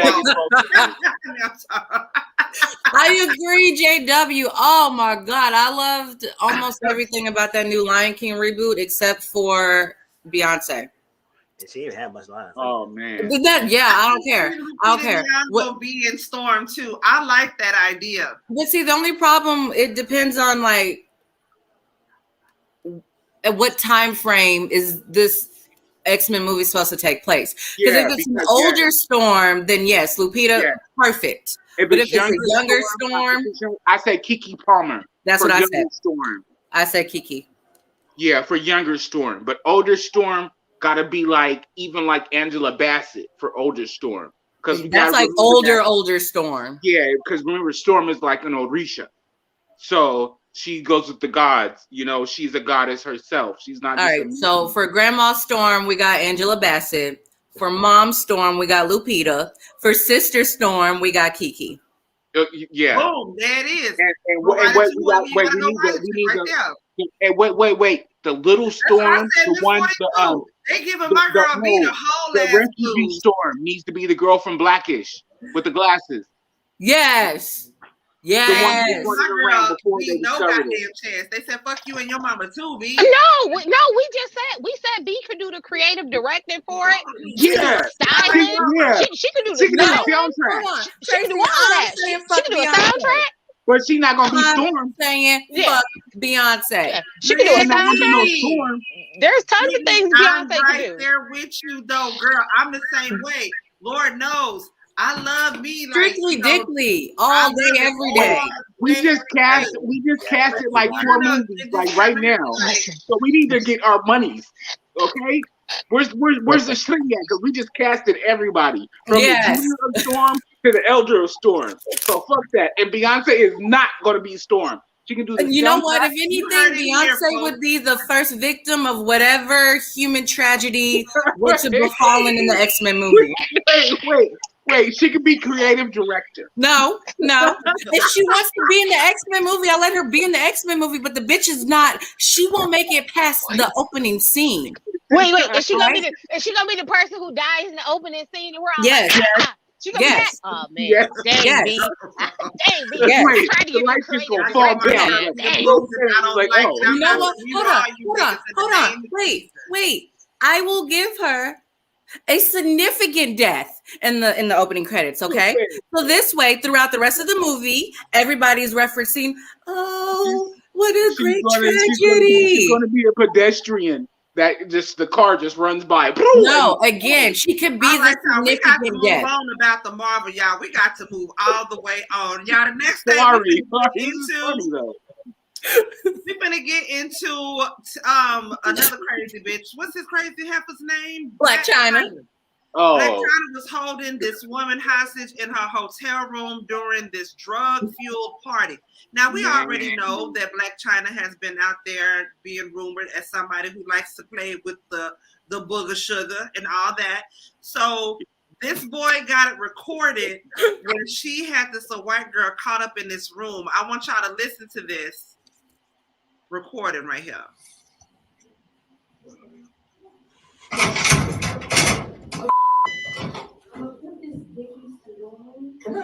Come on, Jen, let's go. Come on. Yeah, and you gonna stand outside?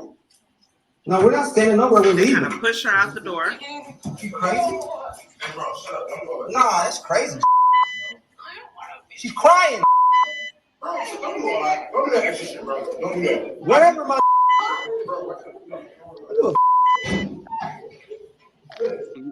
That's a goddamn shame. I'm so sorry, Jennifer. Come on, baby. It's not your fault. It's not you.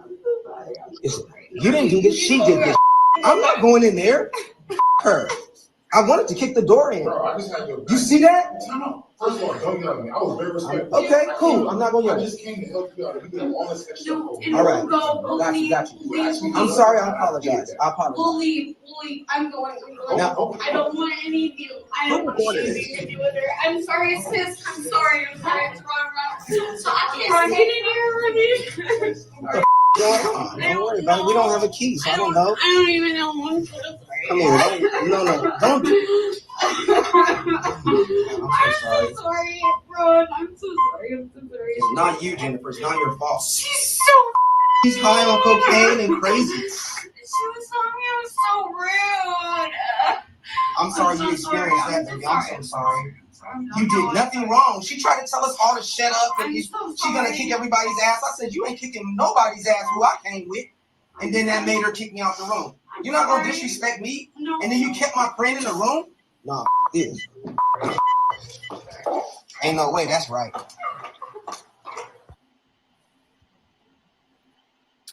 So, baby sis, what do you think about that video? Black Chyna holding some girl hostage Now she done since come out, made a statement, said that nothing was. It's completely false.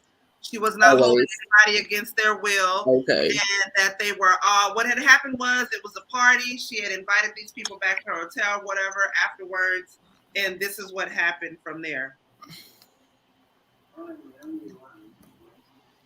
What are your thoughts on that, baby sis? Is there stupid written on my forehead? They're idiot, blonde, born at night, last night, anything? I don't know. I know I got a big ass 6 head. Are we done?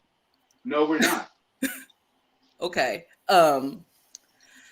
First of all, I there's not enough time for me to get on Black Chyna. So highlights for everything. Bitch, first of all, you still mad and bitter that your baby daddy broke up with you and left you for a 14-year-old. I get that. And it's cool. And you're trying to get back at him in the world by turning yourself into a 14-year-old white girl, but it's not working. Okay. It's not. If you want to do the nose candy, that's cool. I got you. Do it in your hotel room. You don't leave a mess. It's not around your kids. I get that. Shameless. Season 2. Again, we here. I'm with you, baby girl. But why? Like, if you wanted to do that, and honestly, like, I don't know. I don't know. Based on this video, I don't know. I'm not going to form an opinion as yes, she is, no, she isn't. I don't know. Stranger danger. Right, that's all I'm going to say. Stranger danger, number 1. And number 2, again, if you are going to do this, sorry, little messed up. Statistics have shown if you are, or if you want to hold a woman hostage, she has to be Black or a person of color. Facts. So, I mean, you out here trying to look like Jessica Rabbit, which, fuck you, die slow on that one. Failing at looking like Jessica Rabbit. Failing horrible. So again, fuck you times 2 and die slow. Because you're ruining my favorite movie right now. Get your shit together. Like, didn't you just have a baby with a 15-year-old? Come on, like, man. Can I? I'm raising my hand. Can I go next?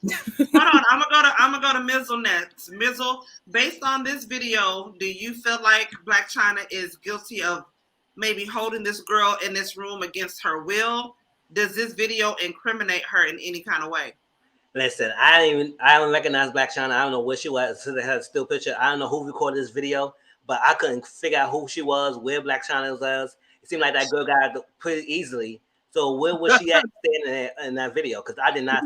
She was right there at the. I'm gonna play it again because she was at right the door, here at the door with the bonnet on. At the door. See, Okay. there's this lady that's as soon as the door opens up, come on, Jen, let's go. Jenny's face is right there blurred.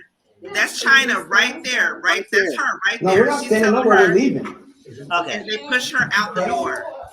All right, so I couldn't really figure her out quickly, and then this whoever recorded this video is like that. I don't know if it gets will or not, because at the end of the day, it seemed like that girl got out there pretty easily.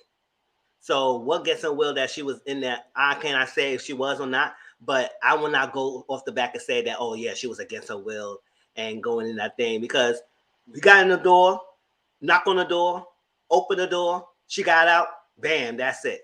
It's like, what if a hostage? It won't be that easy to get that person out, or where is she at, or even find out what Black Chyna is at anyway, and getting whoever's in there. So I don't know. It just seems kind of weird that it was so easy to get out like that.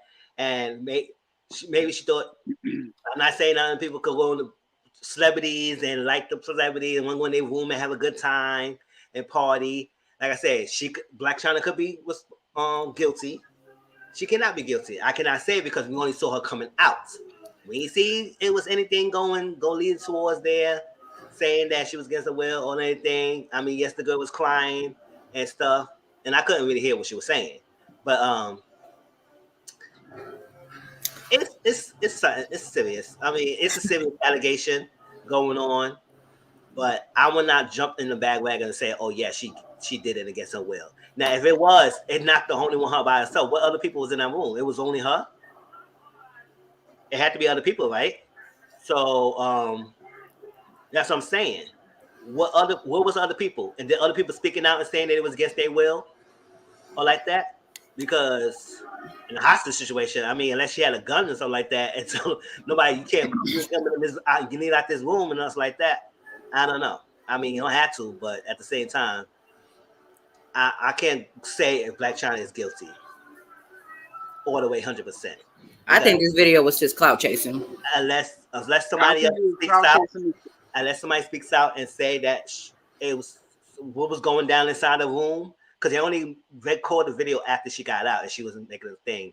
So she said she was hostage, or she said she didn't like Blac Chyna's attitude or something like that. Okay. There's facts that we have to lay on the table right now. When some people, being a private assistant, these people that think they're celebrities, such as Blac Chyna, have 4 private assistants, and they have to abide by said celebrity's will. If your celebrity does the nose candy or has some whatever sneaking around with their husband, you have to keep secret, and you have to shut the fuck up and abide by it. That's Blac Chyna's business. But it's their business. But we also have to understand is that these people, these underlings, are just trying to get their job to get to the top, to go up the ladder. But that's her room that she's in doing her party.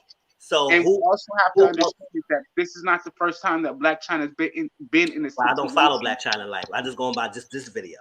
So it's her business. She has questionable shit like with like her public assistants, her private assistants and stuff. Let me finish my thought. So I was saying this is her party. It was her room and her thing. Unless somebody else come out and say that they was against their will in Blac Chyna's room doing drugs, then I could believe it. But other than that, I can't believe 100% that it's her against her will. Yeah, that's not the whole story. Yeah, you are right. We can't believe the whole story because from someone's lens on their phone, that is true. But I'm not gonna brush it off that I ain't brushing it off. I just say I can't 100% conclusive saying that they said she hold this girl against her will in a drug-filled party.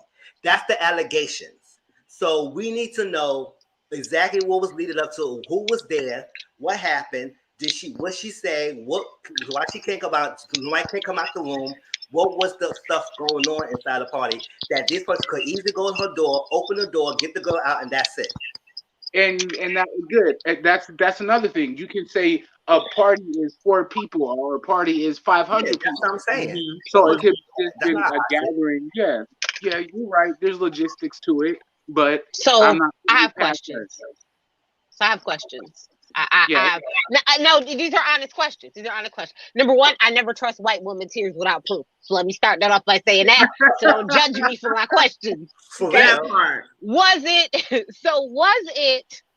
the white girl couldn't come out or you couldn't get back in? Because from what it sounded like in the audio, I was going to get kicked the door and to get in. So it sounds like you got removed. She didn't. And you got mad because she was still in there. Because when the white girl came out, she just said she was rude to me. She didn't say she wouldn't let me leave. She was holding me down. She didn't say none of that. She was crying, talking about how rude they was to her. You was upset saying, oh, yeah, you kicked me out. Y'all wouldn't let me back in. So it don't sound like she was held against her will. It sounds like you couldn't get in and you was mad. So this is now my story because I couldn't get in because I need someone who was on the inside of the door to come and tell me somebody was held against their will. I don't need the person on the outside of the door. Call somebody because a lot of those celebrities be like, leave your phone at the door. Okay, but that's the thing. When she seen her friend and she walked out, she walked her happy butt out the room. She walked out, right? She didn't tell her friend, oh, she was holding me against my will. Oh, she wouldn't let me leave. She started boo-hoo crying and said she was being so mean to me. She was being so rude to me.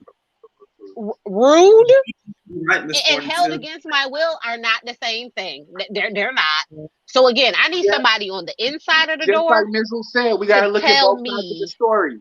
Yeah, I don't need the person on the outside saying she was held against her will because you don't know what was going on in the room. because you was on the outside. You got removed. You got put out. You were that a part of the Booger Sugar Fund. So, with that being said, you can't tell us what was going on in the room. I need whoever that was to tell us, or whoever else was in the room to tell us what was going on in the room. But for right now, I don't believe white women tears without no proof. The same way they don't believe black folks without no proof. You know, they don't believe us without no proof. We need video proof. White woman tears, I need proof. What you crying for? Because your feelings get hurt real easy. People have died over your tears. I don't believe you. I need proof. And I don't need him on the outside saying I couldn't get in, because that isn't being held against your will. That just means you're an outsider. Why would we let you in? You know That's not what that means. Why do we just do crime scene investigation, this whole situation, as Mizzle's point of view, Tracy's point of view, and Daniel's point of view, and we just like everybody like Horatio, we just broke it down. Okay, if that's the case, then Black Chyna innocent. I don't even like this. I don't even like this wannabe white woman. I don't like this wannabe Armenian woman. I don't like this wannabe whatever she feel like she want to be this day. Whatever she want to be. Whatever she want to be this day of the week. She is not my cup of tea. But what I would say is she got a TV show on Zeus. So is this for the I'm not Zeus. VH1. So is this for the VH1 show? Is this real? I don't trust her. Because she was a part of the Kardashian machine. So I don't trust her. I don't trust her, but I definitely don't trust white woman tears. So I just need to know, was there cameras rolling? Like, was this what was going? Yeah, okay. Either way, free that almost black woman, that sometimes black woman, that if you squint your eyes and tilt your head to the side, black woman, free her and let her be, and let that white woman go cry somewhere. She'll be fine. She'll be all right.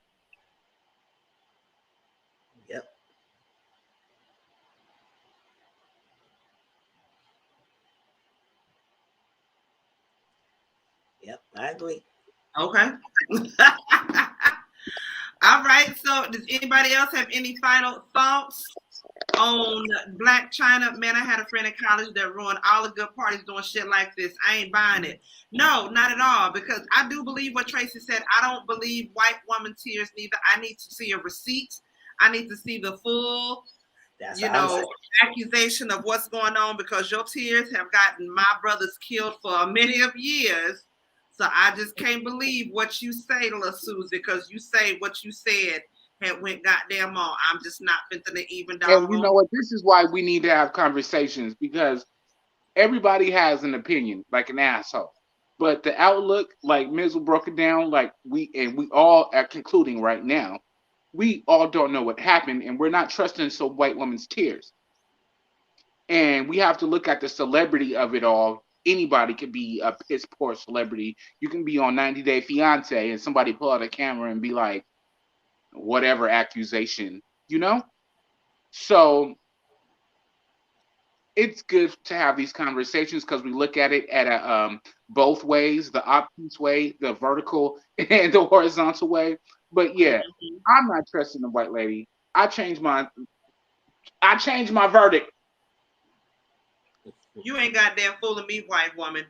Anyways, though, moving right along, y'all. I got a quick question for y'all. Stevie J wants spousal support. He is requesting spousal support payments from Faith Evans in their divorce filings. Now, Faith Evans actually is giving a countersuit. She is reportedly asking the judge to deny Stevie J's request for spousal support. Do y'all feel like this fool is owed any spousal support whatsoever at all? Or do you think that being that they were together and they were married, what was it, 2, maybe 3 years? Do you feel like he's entitled to any sort of spousal support whatsoever? Yes. Pay that man.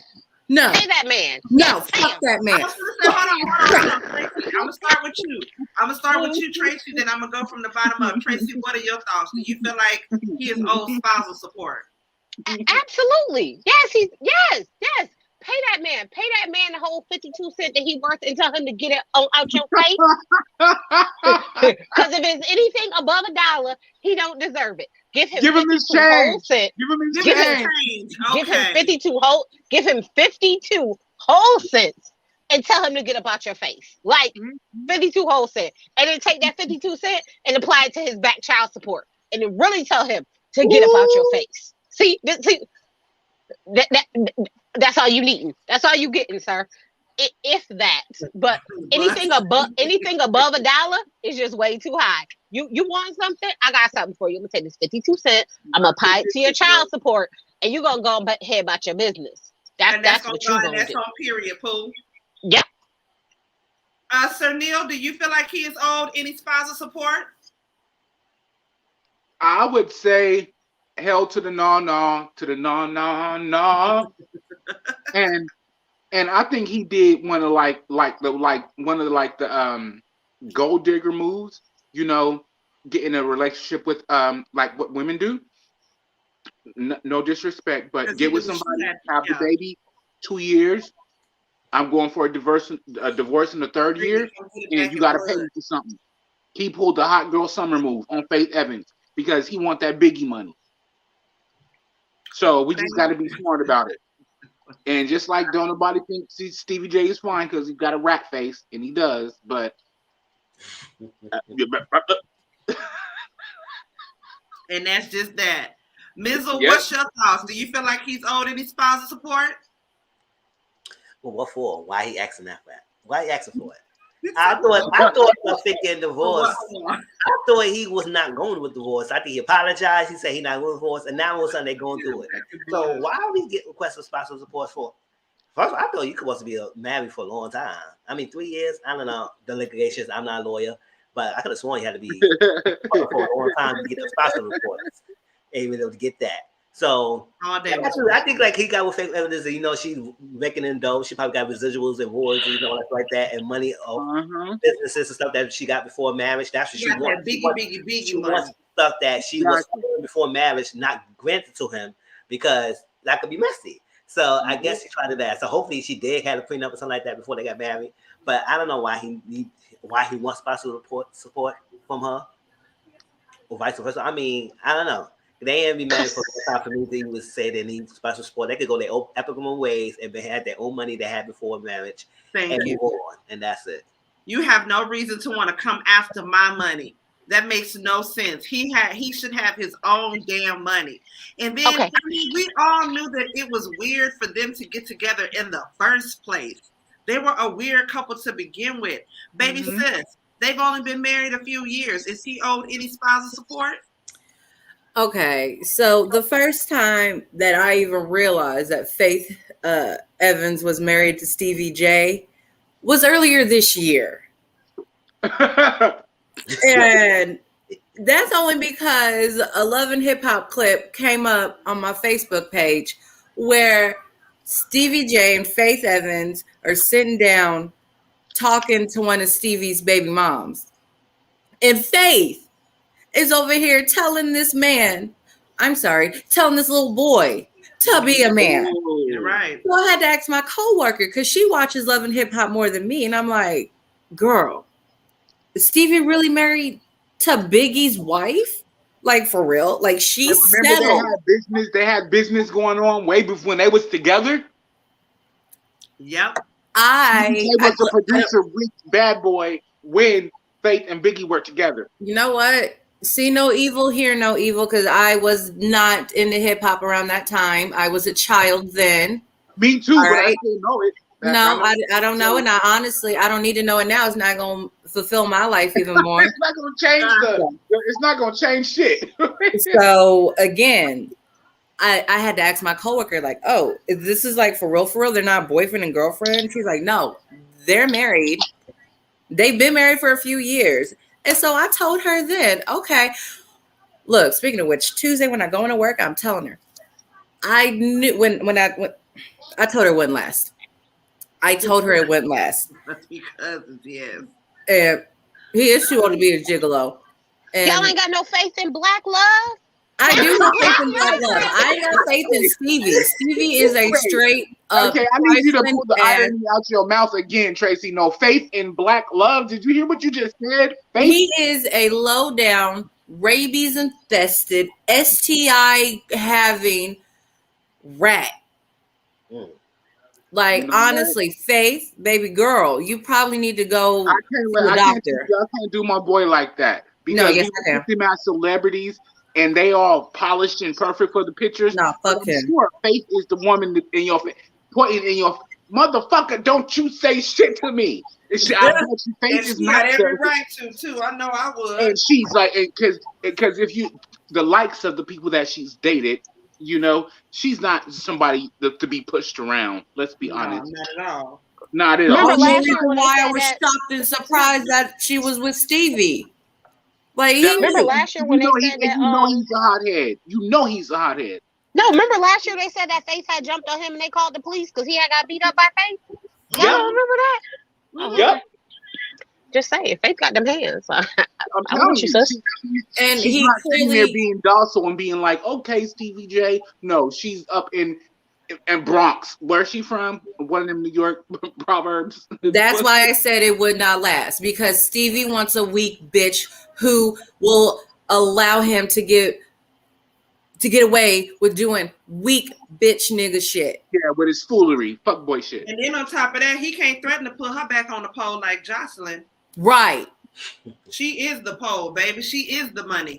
So I mean, niggas like that, Lord forgive me. I just hope they get STDs and they just start dripping their penis. Just because he's wrong for that, and he knows he's wrong for that. Like Miss 42 said, in most states, you have to have been married for 10 plus years. You didn't put in any kind of work. You didn't put in any kind of nothing to get any of that. So in my opinion, no, I don't feel like he deserves. And probably was sitting on her the entire time. And you know, I have a hinge in the back of my brain that he probably did some production for her, and she has an album sitting on the shelf, and that's where he's coming from, because it's a musical relationship, contrary to them being fuck boys or the fuck girl. And he's a producer, she's a singer. I'm sure he did some work for her, and that's where he's trying to get at. Wow. Musical. Did you see how terrible she was when she did DMX funeral? You know, never mind. Let me shut up. We did, but we just didn't speak about it. We did, but we didn't speak about it because, you know, it's fake. But yeah, we all saw it. I'm sure everybody saw it across the globe. So, but yeah. I hope Stevie gets bit by a stray dog and he has to go through the rabies shots. I hope he gets attacked by a wolverine in the Alps when he's trying to pose for an Instagram picture.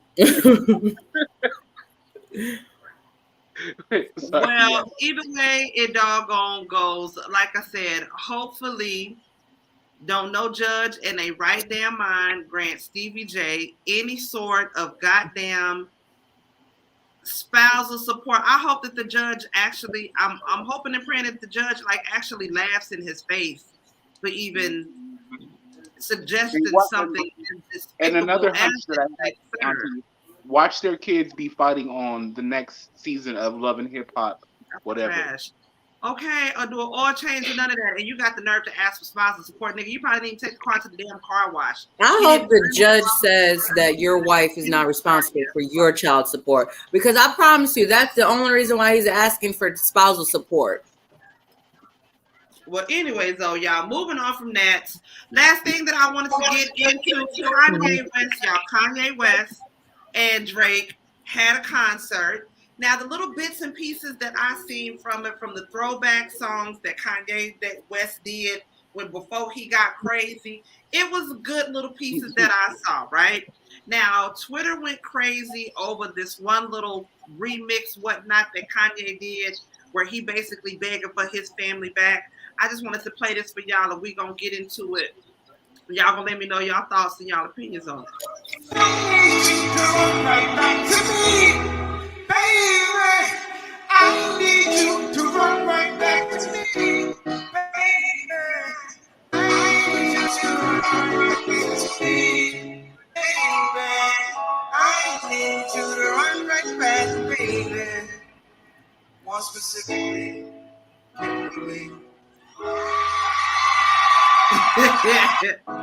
I don't mean to laugh at love because y'all know love is supposed to be a cute ass thing, but Not it's this Kanye. love.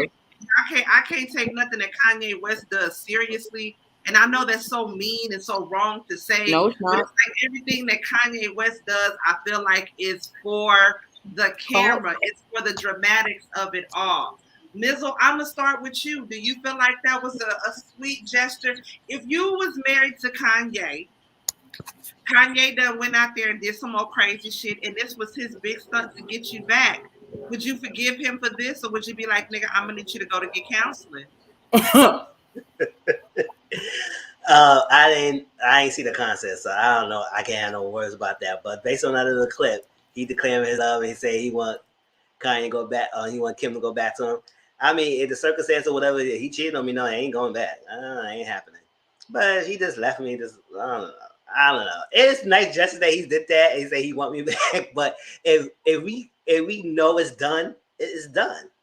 It's like that and everything. Yes, he got money and everything. I got money. So I mean, if you want to go that route, if there's no love lost and no love, and we just do it for the money, then that's a different story. But I mean, I ain't watched the concert. I don't really much have to say about this. I don't know anything. I don't really follow rap like that. I like some of their music. It's fine and everything, but he declaring his love for Kanye, for Kim after they had to separate and it's been all public that y'all leaving together and all that stuff. You want him back? It's fine. I mean, if everybody go up in the wall for Offset doing all his grand gestures for Cardi B, I guess it's love in the air for both of them. But me personally, nah. I mean, if it's not serious and I could just deal with it, I'll probably take him back or whatever. I said, hey, listen, he got money and he's a producer. And my life is secure. But other than that, nah. I like if Kim is okay, I know she always gonna be okay. But if she want him back because of that, that's fine. But other than that, if she doesn't want him back because of that, that's also fine too. Because I think they won their course. I think they won their course. They got beautiful children together. So he was always gonna be part of her life. So that's it. Tracy, what do you think? Do you think she should forgive him? Do you think they should get their little crazy ass West Kardashian family back together? I think I watched that whole 2.5 hour bullshit. That started an hour and a half late. So, so the anger that I have that's deep down in the pits of my being for that BS is real high. Just so I'm clear. Just because you was late. Just so we're clear. So I will say this. If I was Kim, would I take Kanye back? If he got on his meds and he signed an affidavit that says if he gets off his meds, I can mental hygiene his ass and force the pills back down his throat to get him back on his meds. Maybe. Like, it would need to be that specific. It would literally need to be that specific. Like, if I go off my meds, you can mental hygiene, hold me down, and force them down my throat to get me back on my meds. That's how serious it would need to be. Because I think Kim and Kanye, the point of no return, the turning point was when he got off of his meds and like stayed off of his meds and then ran for president and was like, "Ooh, Kim was gonna have an abortion with North."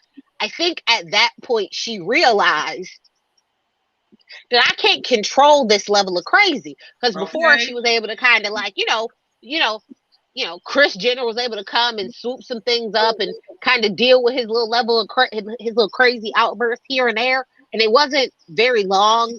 It was real sporadic. Every once in a while for a couple weeks, he'll go off a little and then he'll go back to normal. So, you can kind of tell when he was off his meds. But I think when this last like album and then his sneaker release and then his clothing line release, that he had all of those things because what he said was the medication stops his creative process, which is why he got off of it. So I think with, his album, his clothes, and his shoes, he got off of the meds to do all those creative things. and it was too much for her to accommodate. And then she tried to get him, like, you know, a mental health thing done, and they couldn't get it done. So I think after that, she was like, I can't do this anymore, because that is like too much. So unless Kanye would be willing to give her that level of I will never get off my meds again type of trust, I don't think that it would ever happen. But I also learned that with the Kardashians, it literally is, I just want one baby daddy. So because Kim now has all the kids she wants, I think she's good on Kanye. Like, I don't even think she's going to work on it to try and make it work the way she would have before, now that she got all the kids she wanted. Because that's why Khloe's still with Tristan, because she want more kids. Yeah. He can do all types of stuff. So I think their thing is, I only want one baby daddy. So I think Kim is really done. And since the next day she filed to be legally single, I was like, oh yeah, I was like, yeah, I think Kim done. And I'm like, Miss 42, that's a question that I have for you. What's the difference between legally separated and legally single? What's the difference? Miss 42, drop that down in the comments and let me know. I'm pretty sure tax purposes is the difference. No, because when you file, I think it's because when you file for a divorce, you first file like your separation. You say, as of this date, we are now separated, right? So you get a separation date when you file for the thing, but it could be months, years before you actually legally get divorced. So I think maybe it's I want to now be free to do what I want. But again, I think the whole legally single thing again would have to do with like taxes and legal forms, because I've never heard of legally single. Okay. I mean, when I had my other job, if I wanted to borrow from my 401k, it asked if I was single or married. And if I was married, then my signature and my husband's signature would have to be on the withdrawal papers. So thinking like stuff like that. I don't know. I've never heard of legally single either, Miss 42. That's a new 2021 shit. That's a new 2021 rich shit right there. That's that new rich shit. That's that rich people stuff. That's that billionaire That's what rich people do. Yeah, that's what they do. That's what they do. Sir Neale or baby sis, did you give your thoughts on this? I have not given my thoughts. Miss, so you can go first. I did already. Oh, I'm sorry, Sir Neale, you go. Yeah. Okay. Hi, everybody. Hi. I believe they're both narcissists in their own way. Plain and simple. And instead of them living in the limelight, she needs to be a better wife, as he needs to be a better husband. And y'all got shit to talk about. Y'all need to talk about it. I don't need you to go on stage in front of 30,000 people trying to proclaim your love, and you can't even speak to me in a bathroom, motherfucker. Mm-hmm. You ain't doing me no favor, and you're not doing yourself no favor. Who you performing for?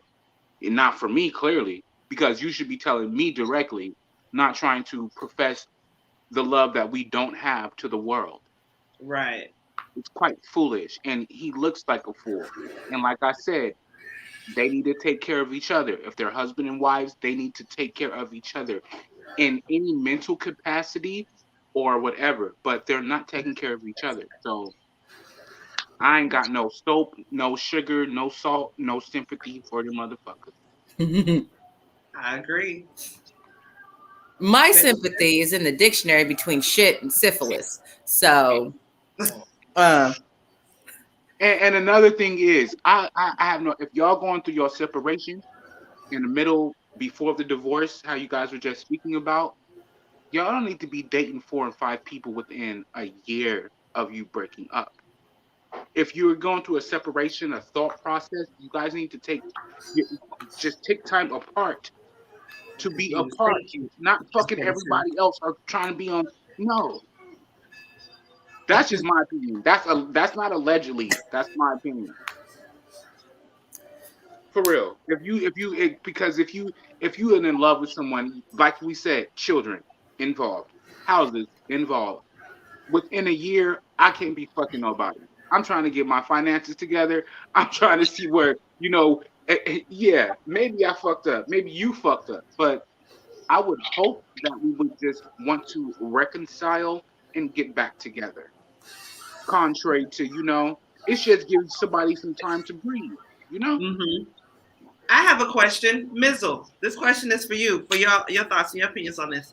If they were to separate, say this would be an instance where who could get spousal support? Who would be owed spousal support in this, Mizzle? Who do you think?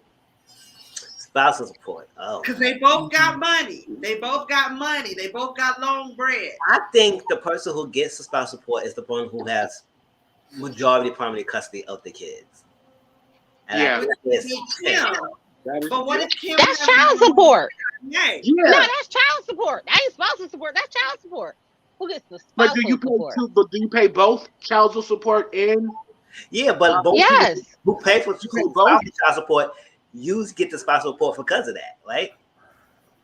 No, those are separate. You can get child support and not get spousal support. You can get spousal support and not get child support. Those are separate. Those are two different things. Okay.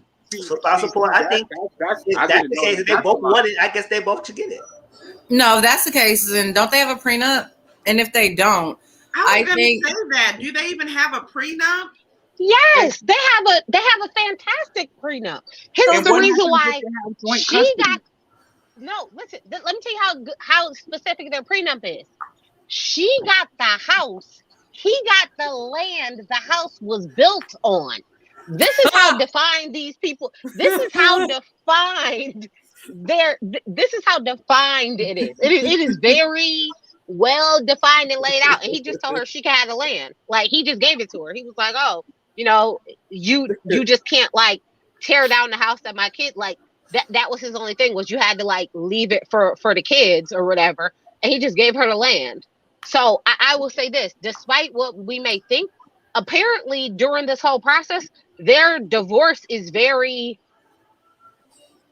civil in that manner, because everything is very clearly defined and broken out, with the exception of, I think, a couple of like their newer businesses, and Kanye gave her some like ownership in Yeezys and like the shoes. So it's like newer things like that wasn't accommodated, that wasn't like clearly defined, because it's different when I own something outright and when I have a business with other partners, other people, other entities, and then what happens with my business. Like, I think those are the pieces that are taking their divorce so long. Like the business. They have a lot of finances in between. Asset division. Yeah, and it's only the more recent stuff since they got married. Everything before that is like cleared out, done easy. They had a really good prenup. Like a real good prenup. It was real good. Kris Jenner did her thing with that. She wasn't playing. So Kris now I got that money. What was now I got the idea of what it is both, because I ain't really know. I ain't none of stuff like that. So whoever got the less money, got the money, got the less money, get it. But I don't think if they got a prenup, then nobody should get spousal support. They have a clear cut. And the children need to be taken care of. But what we're going to say right now, in my opinion, if anybody's in love that's watching it, fight for your love in any way. But if you choose to end your love, lies. Don't listen to that bullshit. If you're able to, let's just say lies. Don't listen to that bullshit. Be like my grandma. Pay me for my pain. Hell no. Run me my ducats. Okay, let me stop. Let me stop with y'all. You know what? No, but if you have to step out because somebody's on some bullshit, then do it. That's what I was gonna say. But always fight for your love. But if you gotta step out, you don't. Be done with Are we gonna stop playing and we gonna stop acting like Kanye is mentally well? It would be different if this man was mentally in all his right faculties. This man is not right. Can I say not right? I have not said my opinion on this. All right, so let me can I get my little 2 cents in? Just all right. Kanye West should get spousal support, but his spousal support should be in the form of mental health. True. Because he is not well. he has not been well since his mama passed. And had his mama still been alive today, everybody knows he would not have married Kim Kardashian. Ain't no way. In God's evergreen, blue water flowing world, would she allow her son to marry a whore? Amen. Amen. Okay. And then not only that, okay, let's say for poops and giggles that Mama West gave Kanye her blessing. She was like, yes, son, marry, turn this whore into a housewife. Housewife. There is no way she would have done that paper magazine cover stark ass naked. Nope. Ain't no way she would have worn that wet look at the Met Gala a couple of years ago. Ain't no way. Ain't no way. Hey, that wet look was Kanye's idea. Don't I judge don't his care. creative That genius. idea would have never gotten in his head if his mama was still alive. Okay, so who he would've needs to chosen see this. He needs to see this as a sign from his mama. Runaway son. I'm sorry. What did Scar? Run away as fast as you can. Or no. What did Scar say to Simba in Lion King? Run away. Run away and never return. All right. They don't need to see each other for kid drop off and kid pickup. That's why they got nannies and personal assistants. Okay. And I'll go back to what I was saying earlier. They need to take care of each other besides the limelight, because a husband has to take care of a wife, as a wife has to take care of the husband and the children, and so they take care of each other. And I don't think they take care of each other at all. No, they're both such big media attention whores. Who can be the bigger narcissist today? Who can break the internet faster today? Yeah. Go your separate ways. Be happy. Be healthy. Find some new dick. Find some new pussy. Raise your kids right. And we should use them as a learning experience, because they rich as fuck. We want to be rich as they are, but they don't know how to conduct their fucking basic lives. For real. If we were as rich as them, I would not be doing half the antics. I would not. So what lady that he will be with if his mom was alive? Say it again. Well, man, he can make his decision. So who he will be with? I just that think black Delta that he was with before. I think that him losing his mother made a big impact on him mentally, and I think that he went and searched for different ways of love to sort of fill in that void that he was missing from his mom, and he was missing out on a lot. Even though he was a grown man when his mom passed away, that still affected him a lot mentally, and he honed into women that I think that he felt would fill in some of the voids that he was maybe missing from his mom. And when and the Kardashians, they have a way of putting these hoes got that ill nah. They got a way of putting something on each skin that makes them that just hold on that somehow some kind of way, like Reggie Bush seen that coming from a mile away, that Kim is something not right about this. And he got himself a lookalike. His mother was the one that sort of intervened in that relationship between him and Kim, because they ended up breaking up, they said because of their schedules, this, that, and the other. But Reggie Bush mama wasn't feeling Kim. And Reggie Bush mama could see, it's something about this female and her family, and the way she was just so. And when she was with Reggie Bush, that's when she started to that's when she was thick into keeping up with the Kardashians, and it was all about her. And it's like she got so deep into this media world and to being in front of the camera, and she's like she fed off of everybody seeing her as this sex symbol, and she fed off of that, just whatever it was that this energy that people were giving her. Kanye West, with him being so weak in the mind as he was when his mama passed away, Kim got this certain kind of energy over her. I will give her that. I don't like Kim, but Kim got this certain energy about her to where she can draw in certain men, and she can draw in with her femininity certain things. And she seen that in Kanye. Kanye, I felt like seeing a nurturingness in her. And Kim having this personality of always wanting to fix broken people and shit. They just sort of fed off of each other. And I felt like Kim, not saying her specifically, but these last years that they've been married, I don't feel like was good for his career. I don't feel like it was good for his mental state. I don't feel like it was good for his emotions at all. Just because I don't know. We not in a bedroom. We don't know what's going on behind closed doors. None of that. All we know is from what Kanye West says when he goes on these mental rants and the history that we see of a Kardashian.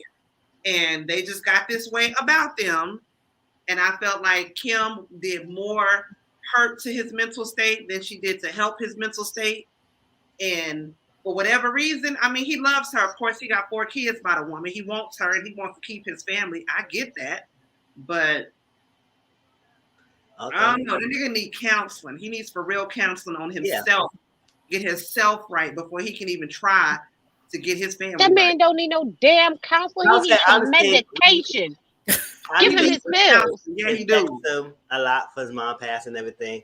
But usually guys normally handler, the female like their mom. So I agree. If you go by that, why Kim? Even though you said it, even though you explained all that, I understand that. But usually if he loved his mom, you know that, and his mom is protecting and passing, you will pick someone whose close resembles his mom. So is Kim like his mom? Oh, no. She may have had some tendencies like his mom. I believe she did. Because his mom, like Kim, and that's somebody else. If that's not if Kim is not the type of woman that he will be with if his mom was alive, then why Kim is the woman that he got when after her mom died? Because usually he would probably resemble his mom if that's what the case. I think what it was because his mom, I'm pretty sure his mom died from a box plastic surgery. She died complications. Yeah. Yeah. Okay. And I don't think he really grieved or he let himself grieve. So he does need medication and counseling. And I think that's why he gravitated towards surgically augmented women because of how his mom died. Maybe he's trying to, I guess I want to say that's his way of working through the grief of how his mom died is by, I guess, being with somebody who's been under the knife for cosmetic reasons. I don't know. Now I feel like I'm making excuses for him. Run, nigga, run! You're muted, Sir Neale. Pardon me. I'm sorry. No worries. No, I was saying we have to remember that shortly after his mom died, he went under the knife himself to get a tumor tuck. And I think that was like him, like you know how like some people want to like suicide by cop. Like they'll put themselves in danger just to get shot because they can't kill themselves. Yeah. So, and that's the mental process, and that's what I was saying. Like the flip side of the coin, we do have to be sympathetic, you know. But yeah, he fucked up in the head, like really fucked up in the head. I feel bad for the dude. I really do. I feel bad for him, but on the same time as the Kardashians, they're like there's a tale in my folklore book. It's called The Sirens. It's the it's about the mermaids that call the men to the on the boat. The ocean to their deaths, yeah, to their deaths. And I think there's something. It's like they got like some like gypsy thing going on. You know what I'm saying? And it's in. If you're a unicorn, you know when you see magic. Yeah, I feel bad for Kanye. Yeah, if you're any magic, you know when you see that shit. No, I'm just saying that I think they be doing something because all the men that they bring into their lives slowly go crazy in one way if they're not already, but they go that way. So I think they prey on them a little bit mentally, you know, and that's my opinion, and that's allegedly. I do too. I agree. We're going to pray on Kanye West. We're going to pray that whatever trickery and sorcery that Kim got in between her legs, we're going to rebuke it in the name of Jesus and all that is within. Y'all, last thing we're going to get into is our favorite little game that we like to play. One Night Stand, F-Buddy, and Threesome. And tonight is going to be P-Valley edition, okay? Thanks to Mizzle, I got P-Valley all up on my mind, okay? So tonight is going to be P-Valley edition, okay? And of course, first we are going to start with the ladies. What does Opulent say? Kanye, Travis, and men like them always pray to women, fall prey to women like Kim Kardashian. Yeah, they bloodthirsty. They crazy women. God damn it, we rebuke them in the name of Jesus. Something wrong. We're going to start with the ladies, y'all. We have Autumn Night, Miss Mississippi, and Mercedes, okay? And if y'all remember, it is, you have a choice between one night stand, a threesome, and an F-Buddy, okay? Now, Mizzle, since this is your game, we're going to start with you, okay? Now, you have a choice between Miss Mississippi, Miss Mercedes, and Miss Autumn Night over there. Who do you choose for your one night stand, your F-Buddy, and your threesome? Lego. Okay, so I'll get the. I'll put the F-Buddy as Miss Mississippi because she is beautiful chocolate woman. And when I saw her on the television screen, I was like, oh my gosh. She's Shannon, I can't remember her last name. Shannon something, but yeah, she speaks real good. Yeah. I would love her as a F-Buddy because I have fun with her. I mean, minus that husband of hers in the show, so we don't care about him. Yeah. But other than that, I will deal with her. I will do the one night stand with Miss Mercedes because she showed me tricks and everything. And I would like to know what the tricks she could do with the pole. We already saw the TV screen. Now she do how she in the bedroom. It's the same okay. And now I will keep Midnight right here, Autumn Night. Autumn Night, yeah. She called it Midnight. Night for threesome. And you got to throw in that guy she was messing with too, that photographer. Oh yeah, I forgot about him. Oh yeah. And yeah, I'll keep that threesome. That's it. Sir Neale, who you got?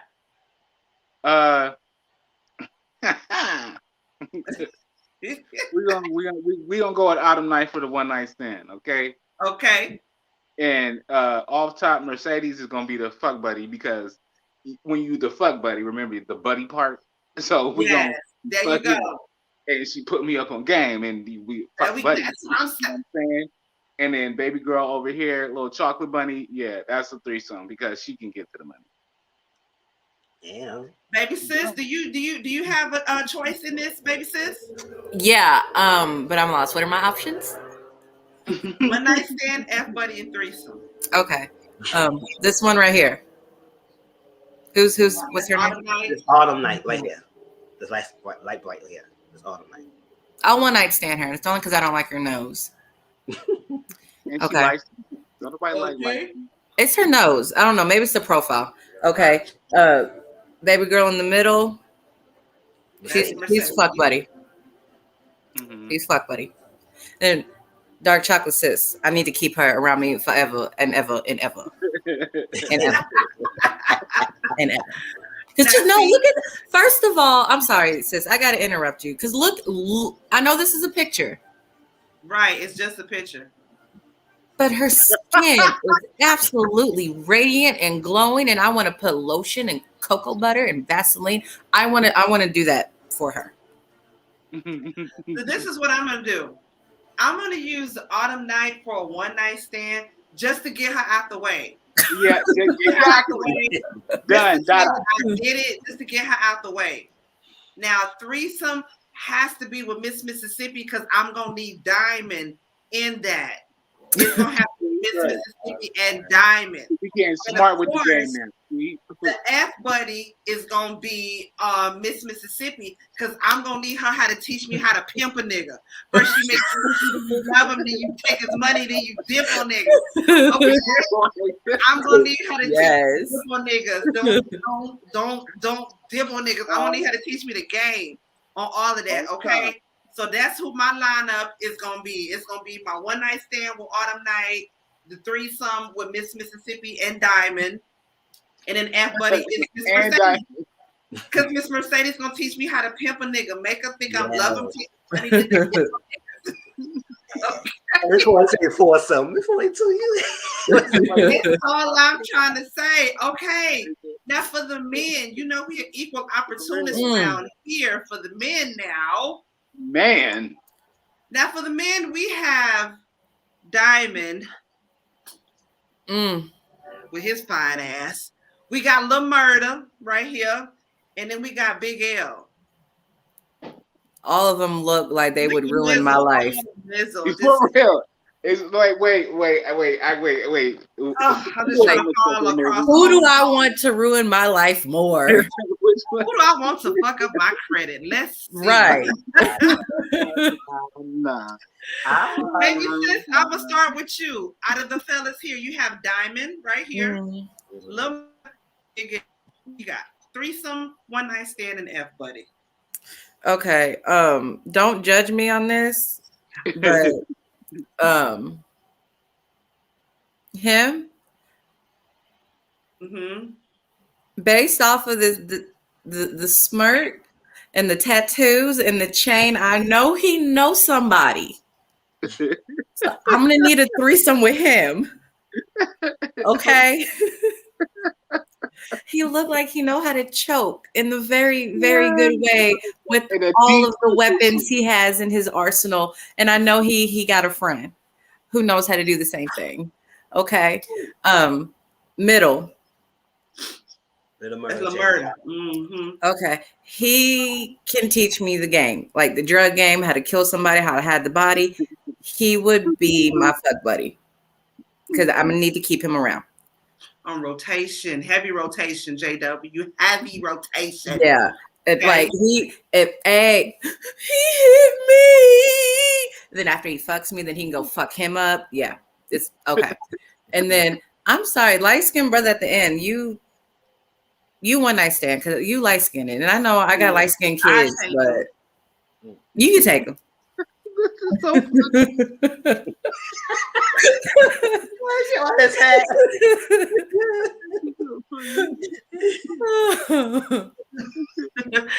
Sir Neale, who you got, Sir Neale? Hold on, babe. This is just it's a game, okay?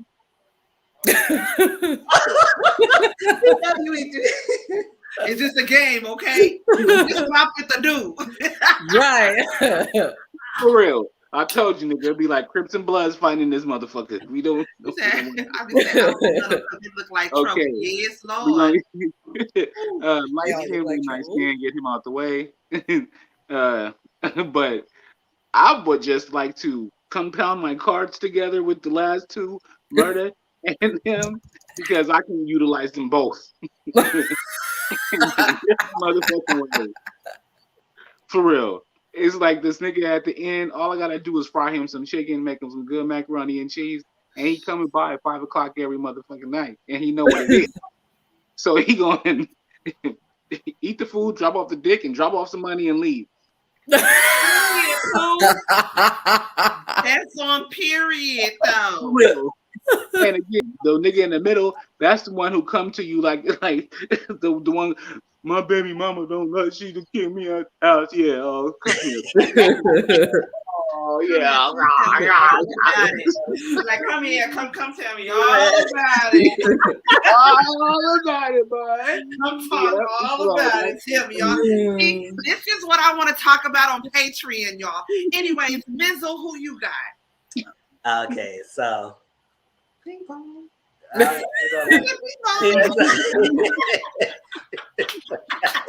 right, so this guy right here, I forgot his guy's name, but this is the vocal one that was friend. I would do a one night stand with him. He could just bang you out real quick, give you a good day, and go to sleep and go call it a day, right? And move on his life. Now, I would keep Tyler Pay, Danielle as a F buddy because he multifaceted. He gave me the dumbness like Benny. he gave him the smoothness like Ian, and then he gave him the roughness like Diamond. So he can give all that package to me. It's like and everything, and all three scenes, and all look like all three movies look like he could keep going down. So it's like he give it. So, and then Jay Alfonso, Little Berta, I would do a threesome with him because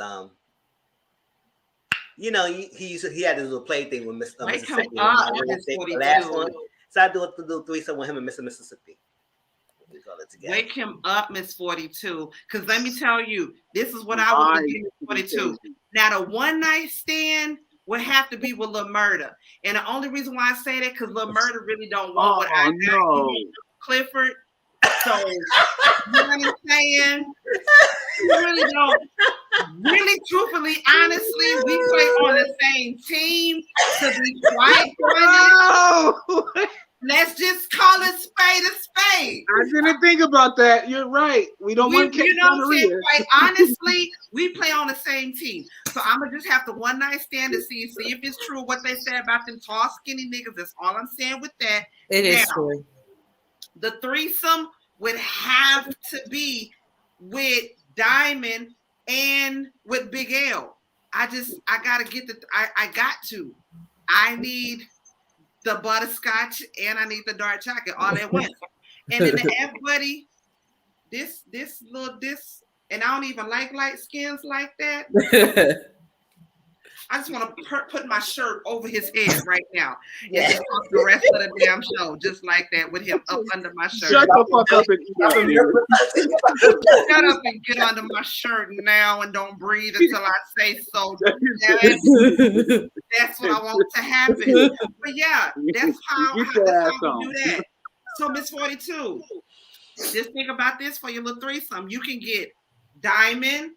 You can sprinkle in a little bit of Big L. And if you're really feeling frisky, go ahead and get little chocolate Mississippi and boom, bing, bing. Boom. That you a coke, a smile, and a good ass night. Y'all got anything else? Because that's all I got. That's it. That's all. Yeah, we need to get your Patreon thing because yes, y'all. So yes, that's a little idea that I had to throw out there. If we do it, it's gonna be for the first of the year. It's gonna be on Patreon, and I want it to be like, I don't know if y'all are even old enough to remember. Y'all remember Real Sex that used to I do. HBO back in the day? I do. Real Sex. You talk about. We have different topics that we'll talk about. We'll do it once a week. It'll be like a Friday night type thing, and it's going to be something late at night if we decide to go live with it. If it's something that we pre-record, it'll just be us, and, you know, we can talk behind the scenes about what time that we want to get together and you know, pre-record it and upload it to Patreon. But we're going to talk about everything from sex, what turns us on, turn offs, if you're into the kink world, BDSM, different things like that. Different ways to satisfy our partners, different ways we want our partners to satisfy us. Embarrassing sex stories, fun days, all of that stuff. But we're going to get that popping on Patreon. And because on Patreon, we don't have to be so censored like we have to on YouTube. Patreon, we can do all the cussing we want. We don't have to be so censored. We can say everything and anything we want to talk about, and we can get good and juicy with it, okay? So even if we do go live, you don't catch us. If you're a member of the Patreon, you can still be able to go back, and you can watch the playbacks. So y'all let me know what y'all think about that, okay? Yes, Miss 42 BDSM. You know, we got some...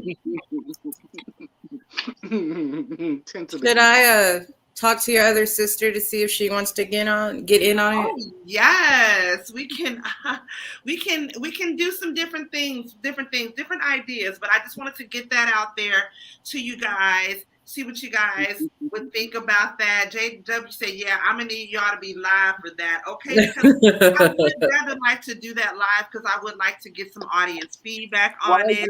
And of course, when you're live, when you're drinking, anything goes, anything happens. That's when it is the most fun. Okay. So until next time, that's all I got. Tomorrow now, y'all, Miss 42 says to sign me up. Tomorrow, y'all, I don't know if y'all are fans of Love and Hip Hop Family Reunion. It airs tomorrow on VH1. I've been waiting for that to come back out because I love the first season that came on. But the second season is coming on with all new members of all of the different franchises of Love and Hip Hop. It comes on VH1. I got to get with Mizzle to see if he's going to do like a live after talk on it, whatnot. If not, then we'll be doing some reviews, but be looking out for those. Well, if everybody's Instagram is working, let me know. If otherwise, we got to figure Yeah, it because Sir Neale said he was having problems with his Instagram. But what you got going on this week, Mizzle?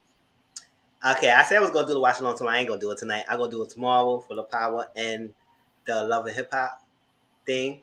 Now, if you want to do the live afterward, I could do. No, what time Love and Hip Hop come out tomorrow? 8 o'clock, right? I think so. I gotta record it, and then we could do it at 9 o'clock. Yeah. Then we could probably do the live some other day that week. I don't know if we could do it now. But I would do the watch along tomorrow at 9 o'clock for thing, and at 8 o'clock at Power. So, because tonight is like getting close to 12 in my time, and I feel like doing that tonight. But this week, no, that's it. That was it. Tomorrow we'll do the watch along for Power and the Love and Hip Hop, and then next Sunday I'll do the Love and Marriage Huntsville. Yes, it is live. Yep. Okay, that is Mizzle's IG that I just dropped in the chat. We appreciate y'all for watching. Y'all could have been doing anything else on Sunday night, but y'all are here with us. We appreciate y'all. We love y'all for that. And until next time, next Sunday, y'all already know the email, RealQueensRealTalk@gmail.com. Anything that y'all want to send us to talk about.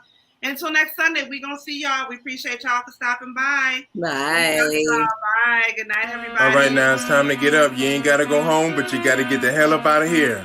Thanks for coming. Good night, guys. Thanks for See y'all next Sunday. Love everyone. Bye.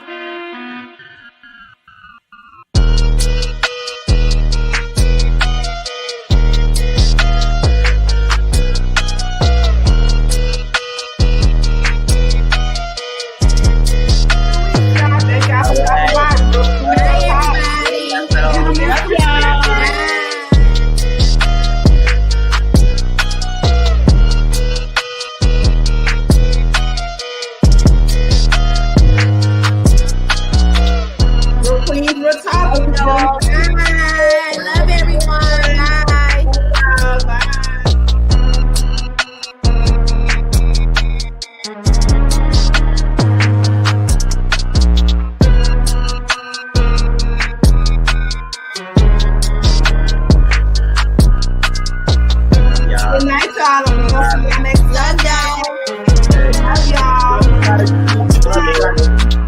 See you, Mizzo. See you.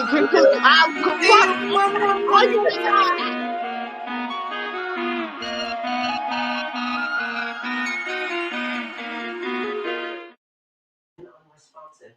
It was pronounced